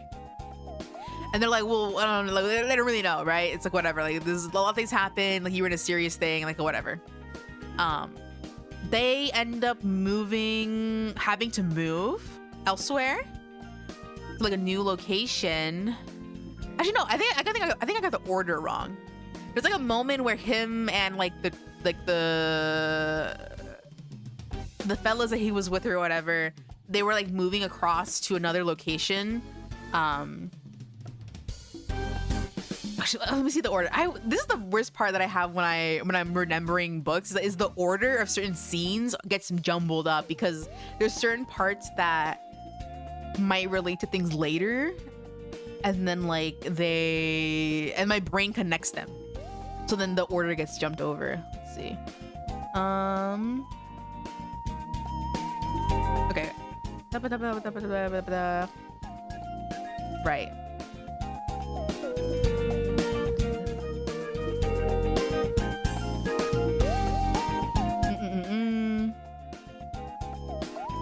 Okay, I did get the order a little wrong. Anyway, he gets blown the fuck up, goes to the hospital. He's like, "Where's Catherine?" And then they're not there, and he's like sits there for a while. Not sits there, but he's in care for a while, and he basically like gives himself jaundice to like not go to war anymore. But then they were like, the nurse find out, and they're like, "You're drinking yourself to the point of getting jaundice, huh? You're trying to get off the fucking war, huh?" And he's like, "No, I swear." I have to sneeze. That's probably the first sneeze on stream in a while. I usually mute, but I didn't catch it this time. Anyway, so you know, and they're like, "We're gonna send your ass to the lines again, mister, because you're just fucking making it up." Not making it up, but like, because I think you, not making it up, like you're doing this, you're like basically harming yourself so you don't have to go to war, and we know it, and you better watch it because they might just like get your ass legally if you keep it up. So he has to go to war again, right? And so while he's there, he eventually does meet Catherine, and Catherine's like, I'm pregnant. And then he's like, oh, like, okay, well, then what are we gonna do? And she's like, well, we say you're gonna get married. And I was like, oh, well, then, yeah, let's meet up again another time, like, after, because he's getting sent back to the war. He's getting sent back to war, and he's like, okay, after that, we'll, like, marry each other, right? And then we'll, like, settle down. And then he, like, you know, tells her to take care, right? And take care of yourself and our future daughter. He has it in his head that the baby that she has is like basically like a mini version of her. He like calls her like little Catherine or whatever. So he like has this whole thing in his head, right? So then let's see. So now he's traveling, right? And like they're trying to get to a certain area.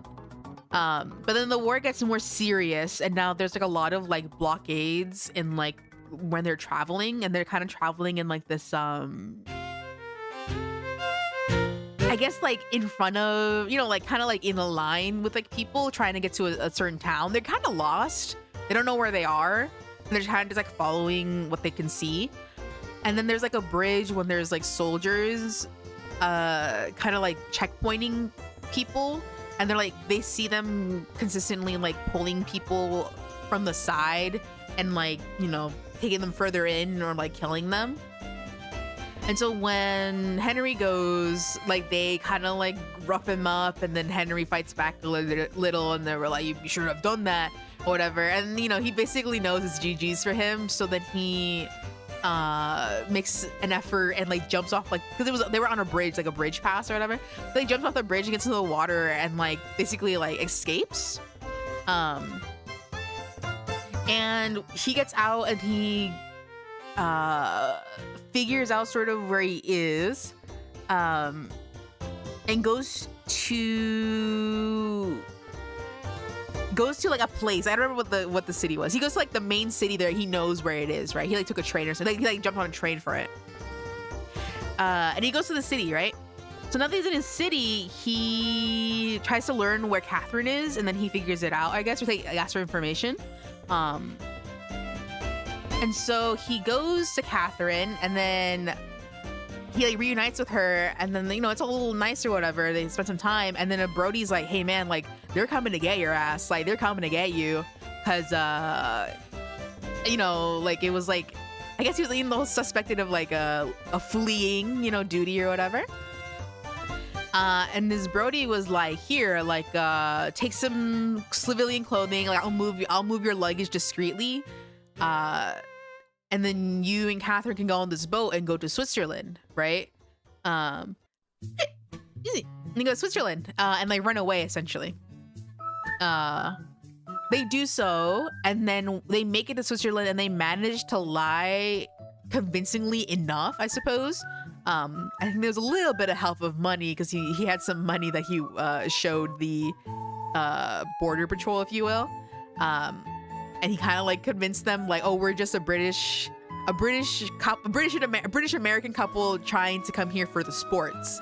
you know, like we're here to have some beautiful winter sports, you know, as our little vacation. And they were like, that's a little weird because we are in a war, but you know, like I guess, you know, not in our country directly, but you know, but he convinces them, right? And they kind of just start like live there in Switzerland here and there. And then Catherine goes into labor. And when she's in labor, you know, things are going whatever, you know, fine enough, I suppose, in the beginning. And the doctor's is like, go away, sir, like we'll handle this, you know, like she'll, you know, we'll handle this. And he goes off. And he starts getting really scared and concerned about her. He's like, oh, God forbid she dies. Like, you know, like, I don't want her to die. Like, what if something happens to her or the baby?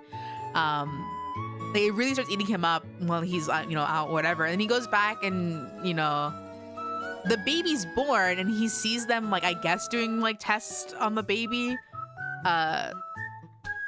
And then he goes to Catherine and she's like exhausted or whatever. And she's, oh no, I'm fine, like whatever.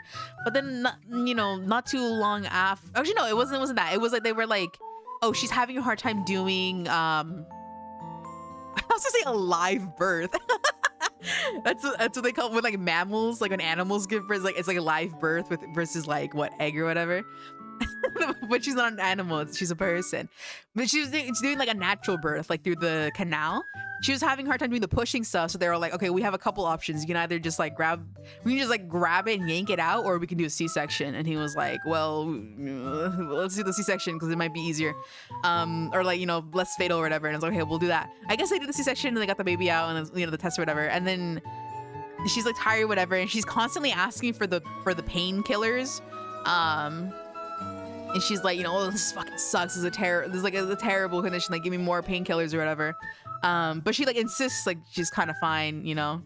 She didn't choose egg birth. Yeah, she was like wait, platypuses give egg. They give egg because they're egg. They're mammals that do egg. But yeah, she's not a platypus either. She's a human being. But she had to do the live birth.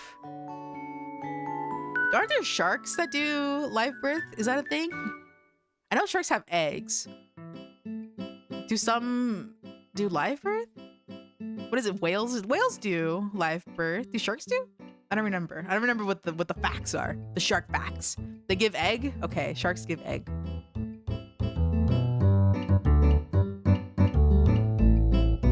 Sharks are fish. They are fish. I don't know why I thought like some would do live birth. I think it's because what trips me up is the fact that they're called pups. They're doggies. I think that's the part that gets me confused. Sharks have eggs inside, then they have live birth. So then it's like they like birth the egg sac out. Is that what it is?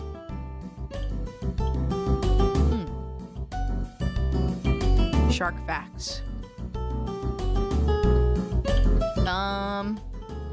So then, anyway, she ends up having the damn baby, right? Kinda, yeah. I feel like that's what I remember it being, something to that effect. The baby, I suppose, is born. It's out, and she's recovering. And then they're like, "Okay, Henry, like you can go." They're like, "Sir, you can go now. We'll take care of her," you know. And again, Henry's really, really worried about her, and he's like, "God forbid," you know. And then he gets a call. Essentially that the baby was a stillborn, so it was not alive, didn't make it out, and Catherine doesn't know this, so she thinks it's alive or whatever, and that it's done or whatever. And then after he gets in the call, or like he gets a call like being like, oh, she's hemorrhaging, like it's like she's bleeding a shit ton, like this is not gonna work. We'll do our best, but you know, it's not looking good. Or they didn't say that, right? Because the doctor isn't supposed to tell you that necessarily. But they basically were like, it's bad. But they were trying to reassure Henry that it was fine. So then he goes to her and talks to her, and she was like, oh, I was gonna write you a letter with stuff on it, but no, like I didn't. I didn't end up doing that. And I remember like the last bit. Well, they end up, you know, she tries to reassure him because she was like, oh, you know, it happened and, you know, whatever. And he's really scared, but it's very certain at this point that she's not going to make it. And indeed, she doesn't make it. She ends up dying. And it just kind of ends. Like, this book was kind of just like a moment in his life that we see. Because, like, you know, he was really worried for her and, like, the baby. And he ended up not having any of it. Like, he didn't have a wife. He didn't have baby. He has no family. And he has to just deal with it now, I suppose. How was that? It was quite the short book. I mean, it was short. I didn't really, in terms of like what I took out of it or like recommendations, I suppose if you are a person who enjoys reading like wartime experience type of stories, I know there's people who like those. Then I suppose this is a good book for that. The writing really didn't stand out to me necessarily in terms of the prose or how things were described or conveyed. Like it was fair, but there wasn't a particular like sentence or passage that really stood out to me. Character-wise, also there wasn't necessarily characters that like stood out to me either. It was just kind of like it happened. His historical soap opera backstory, yeah. I feel like the ending is something that people probably wouldn't like because it's not necessarily a satisfying ending. But I feel like I guess like quote unquote sad endings are pretty common in wartime stories, probably. I don't really like reading wartime stories necessarily. Like I'm not seeking them out because it's sad. And it's real and it happens today. I mean, that's why war stories are timeless, right? Because war is timeless. But certain ones are like very clearly like fishing for something. And then others are very much just like I don't know. Not all of them are done in particularly good faith, I suppose, is one way to put it. So it's like, I don't know. This one was fine. It was just an account, essentially, if you really want to. It's fiction, but it's like an account. Real sad endings are more common in books over other media. I guess that's true. Books for me feel more heavy on the it's part of the journey type aspect. I feel like for things like movies, people tend to expect more for endings for movies or like visual type medias. But books where it's like something you pace yourself with, I feel like those are more the journey type thing. It's all about the journey. Let's see, is there another? But that was Farewell to Arms. It was okay. I guess Catherine was a little. She was a little interesting, I guess, but like she wasn't really in it until she was in the beginning and then in the end, but the whole middle part she really wasn't in it. She wasn't super conveyed in depth, but I did think it was interesting how quickly she wanted to get how attached she got to him, but I wasn't really dug into, so it really isn't a real thing. That's just me kind of seeing too much into it. I guess wanting more if there was more, but I didn't really need more, I guess. It said what I wanted to say. And it's not like the plot was fantastical enough that I'm like, I need more. And it's a very common plot. Let's see. Is there another one that I could maybe we could do another 20 minutes to hit 2 hours. The books here that I think have been the most impactful to me is this one, The Brothers Karamazov. East of Eden is, in particular, I really liked. And then this one, it was the one I read most recently. This one was really interesting to me. It's a movie also, but I don't really watch movies. And also, I think I probably wouldn't like a movie adaptation of this book because the way the book is written is good. I think I would probably lose a lot of it if I saw a movie of it. But this one was good. Anyway, so these are longer to sort of explain.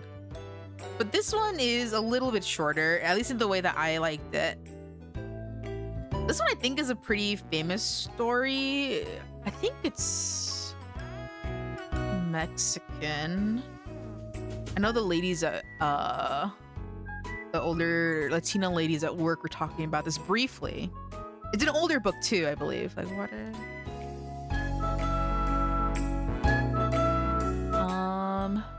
1989. It's not terribly old, but it is old. Oh, I guess I had a drama series, like a show, and then like a movie. I don't think I would.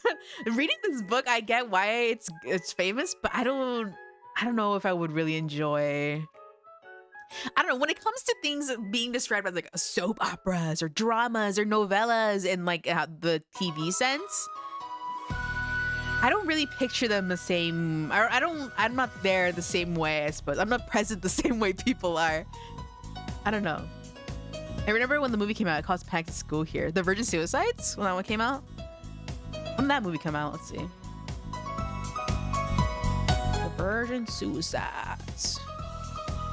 1999. It's pretty recent. What was the book? When did the book come out? I also find it interesting that when you look it up, just like the title, you get the movie first before the book. 1993 was the book. Pretty close to when it came out. That's pretty interesting. The adaptation was pretty close. Yeah. But I'll talk about that one later because I really like that one. It was interesting. Anyway, like Water for Chocolate essentially is like a story told about like I think it was during the setting is like the Mexican Revolution. It's kind of in the background, but it comes into play here and there. I'm gonna come back in the mid 2000s because of rumors. Interesting. What do I draw for this? I guess a kitchen.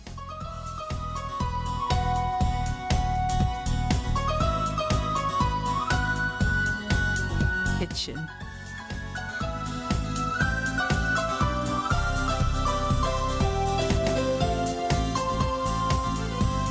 Kitchen. Is this the kitchen? Is that giving kitchen?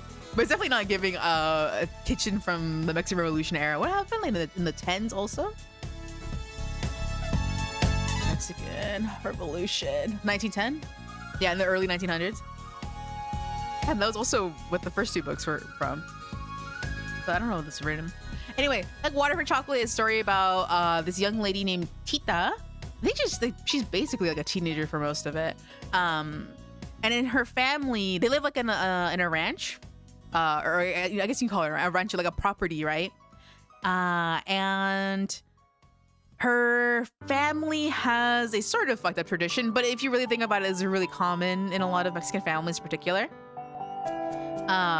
Where the firstborn daughter is basically condemned to a fate of serving and taking care of the mother forever.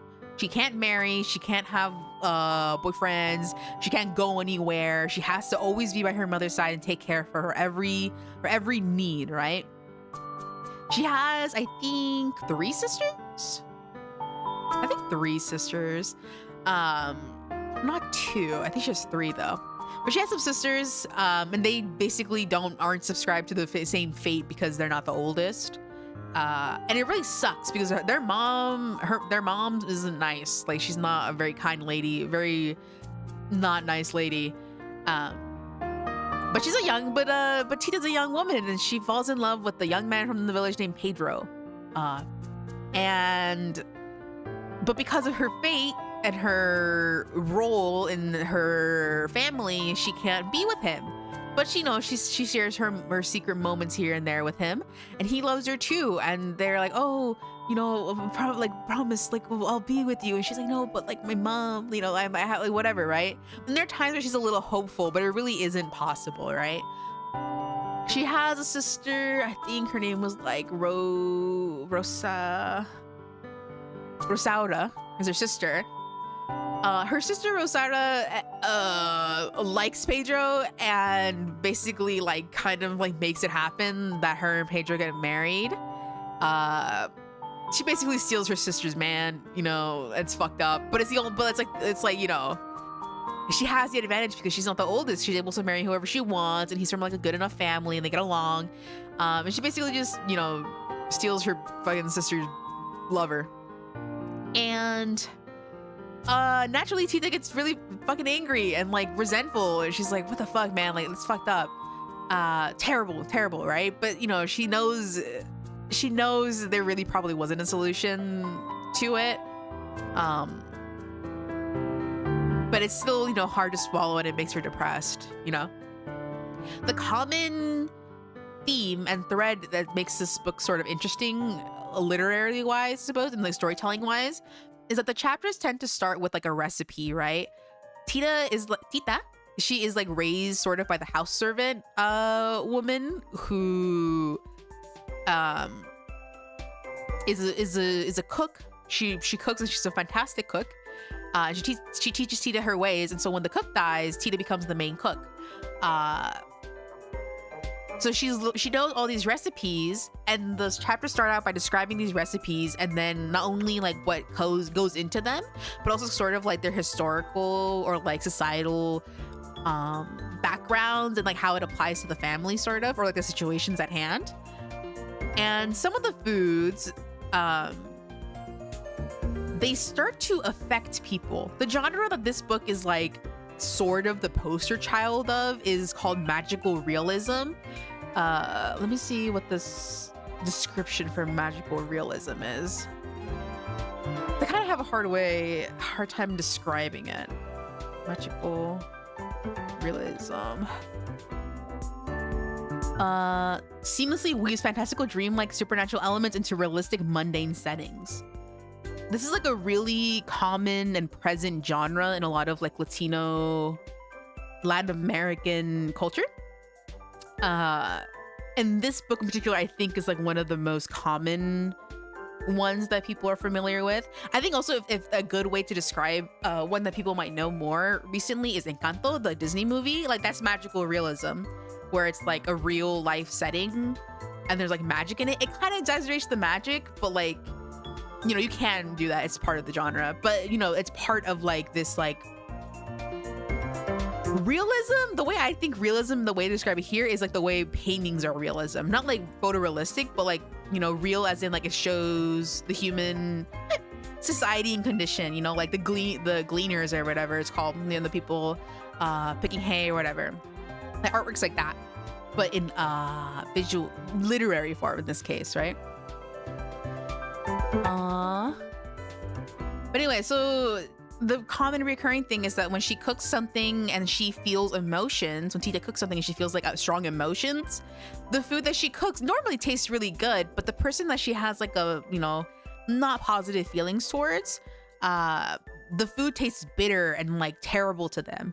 I think at some point, multiple points in the story, her food that she gives her to her mother and her sister, who have wronged her deeply, really, it tastes terrible and like bitter, and like at some point her mom believes that she's trying to poison her, right? But when other people try the food, because she's like, oh, Tita's trying to poison me, trying to kill me, but when other people try the same food, they're like, ma'am, this tastes wonderfully delicious. Like, I don't know what the hell's wrong with you. Like, this is amazing, right? And so it's like this, that's where the realism part, or the magical part comes to it. It doesn't really interfere with the setting too much where it takes you out, but it sort of kind of adds like a really good tool, I suppose, to show you how Tita is feeling, because she won't always like fully convey it in words how she feels, because there really isn't anyone she can talk to about it. And you'll see her monologue, and you know, it'll be like, oh, or like her inner feelings are like, oh, she's mad about it, but the way that the strength of her feelings is conveyed is through the way that when people react negatively to the food that she's prepared. And she doesn't know this is happening. She also doesn't understand why the food tastes bad. Not that she tries to fix her or anything, or she you know, makes another one, but it's like, it's the messenger, right? It's the messenger for her feelings, both for us as the reader and then also for her as the individual in the story. Essentially, things happen in the middle or whatever. she meets like a doctor guy, and she like thinks about marrying him because he's a really nice guy. He's like I think he's American. He's like an American guy who works as a doctor at the border. And he speaks Spanish and stuff, and you know, he's a wonderful man. And they think about getting married, and they go as far as basically being betrothed, engaged. That's the word. I'm using the old ass word, the old ass word for engaged. They're engaged, but closer to the point when they're engaged,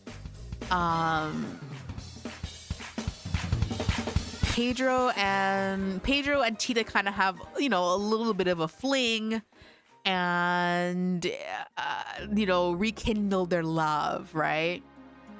And Tita feels bad about it because she was like, John is such a nice man. I can't believe I did this to him, but I really do think I like Pedro more. But when I'm with him, when I'm with John, then I feel like I love him more. And John's like really nice. He's like, you know, I understand, Tita. Like, don't worry about it. Like, if you love him more, then, you know, that's fine. It's your life. You can do what you want, right? Because now at this point, I believe at this point, her mother ends up dying. So she's kind of free, basically, from her chains of having to take care of her mother for all her life because her mother's dead. So now she's like, possible, but Pedro's married to my sister. So there's kind of like this weird, like, well, even if I don't marry John, well, my sister's literally married to to the guy I love. So like, what the fuck, right? They kind of lay low and don't really mention it for a bit, but it really becomes evident that Pedro avoids Rosaura. And then at that point they have a daughter whose name I don't remember, but they have a daughter, Rosaura and Pedro, and it's the only daughter they can have because the process didn't go very smoothly, and the only way that they were able to save Rosaura was to basically make her unable to have kids anymore. So she only has a daughter, and through, you know, circumstances, okay, at first they were like, both Pedro and Rosario were like, oh, we should name her after you, Tita, because you know, whatever. And then Tita was like, hell no, like, do not name that kid after me, because it's gonna be condemned to the same fate as me, God forbid, of like, you know, my ups and downs in life, right? And you know, she knows her struggles. She was like, I do not want to condemn the kid to that, right? So they agreed to name it something else, but the kid unconsciously, they unconsciously give the kid a nickname which has the same Ita like nickname ending to Tita's name, and so it's like, oh, they kind of like still gave her the same name, sort of. And the kid spends a lot of time with Tita just through circumstances of like always being in the kitchen, and Tita takes care of her because Rosara's sick. You know what I mean? Lamau, let us name this kid after you so we can share your curse. Oh yeah, it was like, oh, you know, I'm sure they were like, oh, because Pedro loves her, right? So it's like, oh, I want to name her after the woman I love. And then Rosara is like, she didn't really have beef with her, really, I suppose, like not 100%, but she was like, oh, you're my sister. You're like, you know, it makes, you know, we'll name her after you. And it's like, good intentions, but it's very clear that they sort of wanted to put the kid in that corner, right? It'll be cute. It was not cute. No, yeah, it wasn't cute. Tita definitely didn't think it was cute. She knew the consequences of their actions. But yeah, so Tita kind of like inadvertently raises the kid because Rosario is still like recovering, and like is it the same condition as she was when, you know, before. And there's a moment where the little girl is talking with Rosaura for whatever. Oh no, the little girl ends up meeting a little boy from the village, and the little boy is like, I'm gonna marry her or whatever. And then the mother goes, oh, you can't marry her. She's my only daughter, and it's family tradition for her to take care of me until I die, right? And Tita was so fucking pissed. Tita was like, oh my fucking, she was like, I can't fucking believe that you're gonna do the same exact bullshit that our mother did to me when we were in our family when she was alive, right? Like, look what happened to me, right? You're gonna fucking like put her in that same fate. That's so fucked up of you, right? That's fucked up, like 100%, super fucked up, right? And so this anger is channeled through the food, and Rosario basically gets like a really like fucked up like condition where she like is insanely bloated. She gets like super bloated and fat and like is like farting. It literally is like farting up a storm here and there. She's like basically like really gross and like disgusting, right? And it's like a real health concern, but like when like the doctors look at her, they can't find anything wrong with her, but like something clearly is up, right? And, you know, her husband, you know, Pedro, you know, he's not getting intimate with her. He doesn't really like sleep with her, like even just like next to her, because, you know, she's like all gross or whatever. She doesn't really like him. She would like the intimacy, but she feels the most gross, and she's like, I don't want like this. I can't be like this around him. Like I'm all fucking gross and bloated and farting up a storm. And so she ends up confiding in Tita, being like, hey, like this condition that I'm in, like I don't know what it is, but you know, she like admits to her like in like a very heartfelt confession, in hopes of like trying to plead for Tita's help.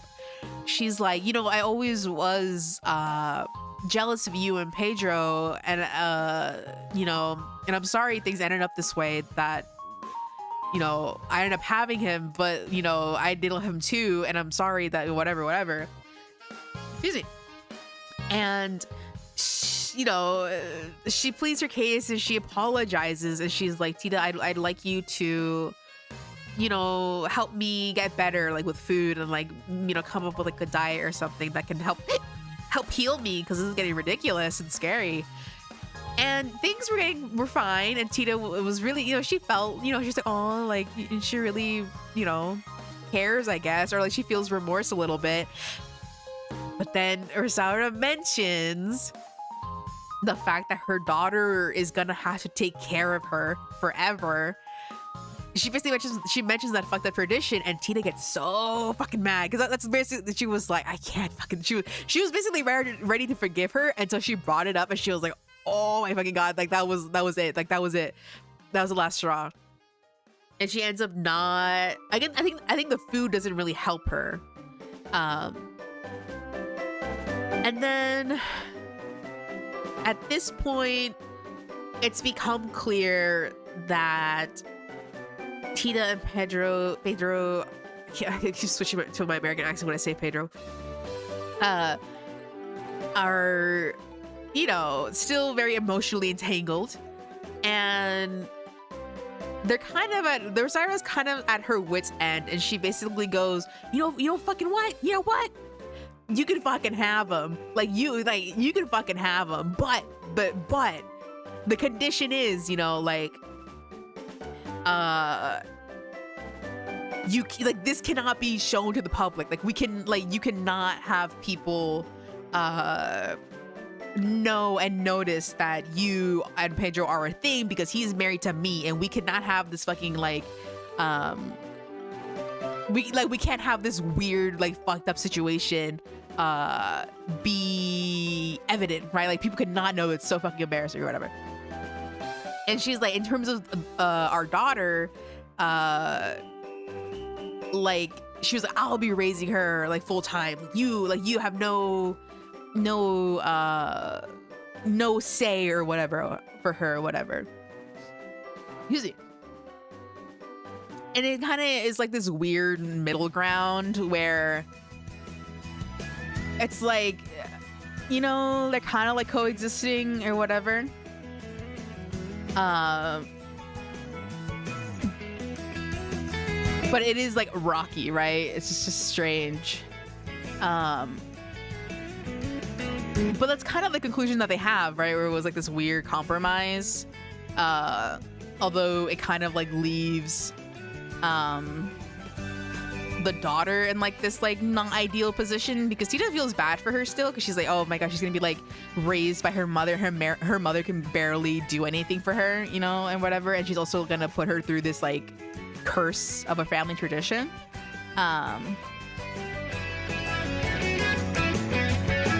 So anyway, so she doesn't. Okay, I got the order wrong. I realized. But anyway, at this point, she called off the marriage with the John guy, but you know he's chill about it. And he still loves her, but he's chill about it because he's a good guy.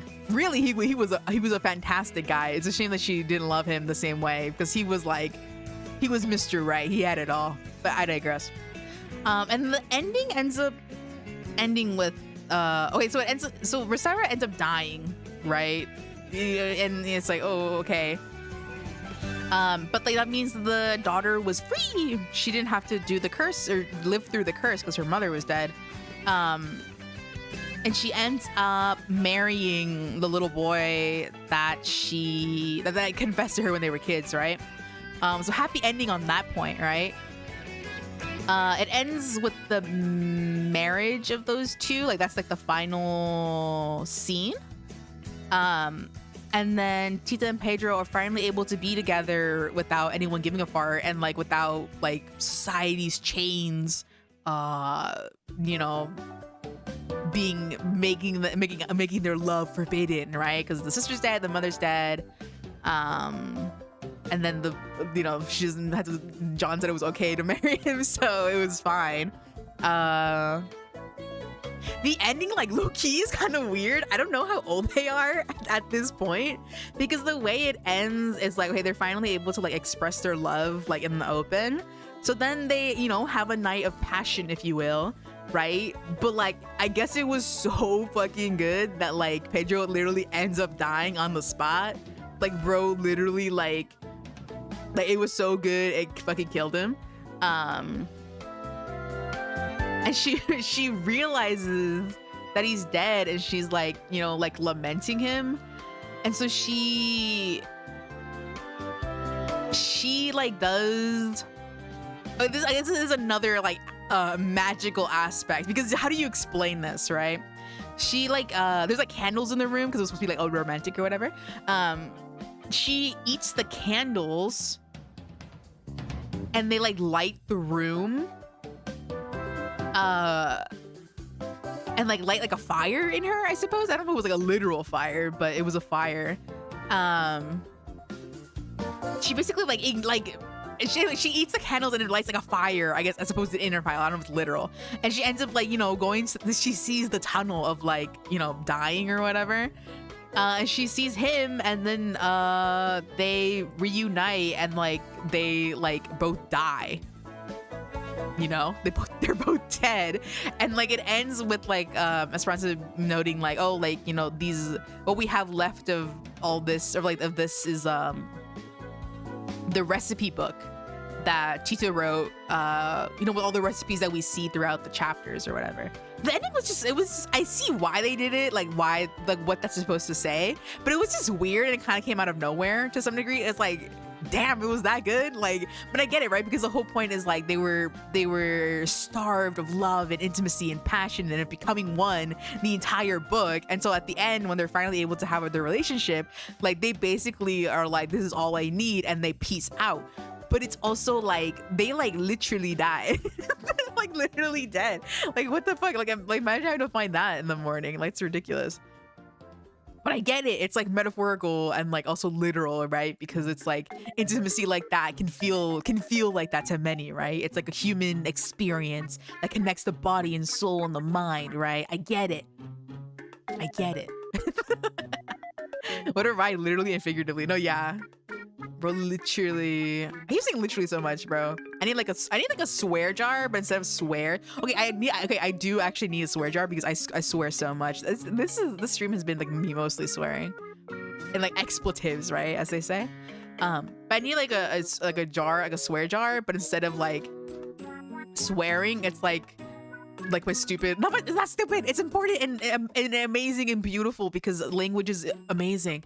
But my dialectical slang of like the California accent, it comes out way too often. It's almost impeding, but it's not super, but it can be impeding, right? Because if you played like the stream bits like to some people where I say literally like back to back like 50 times in a row, it would give some people an aneurysm, especially if they're not familiar with this accent and dialect of the region. It's ridiculous. I'm in jargon counter, yeah. Literally counter. That's another word that I say. The one I've been trying to move out of my vocabulary is type shit. I don't use it improperly, but I'm not necessarily using it properly 100% of the time. Or more like it's like I don't need to be saying it.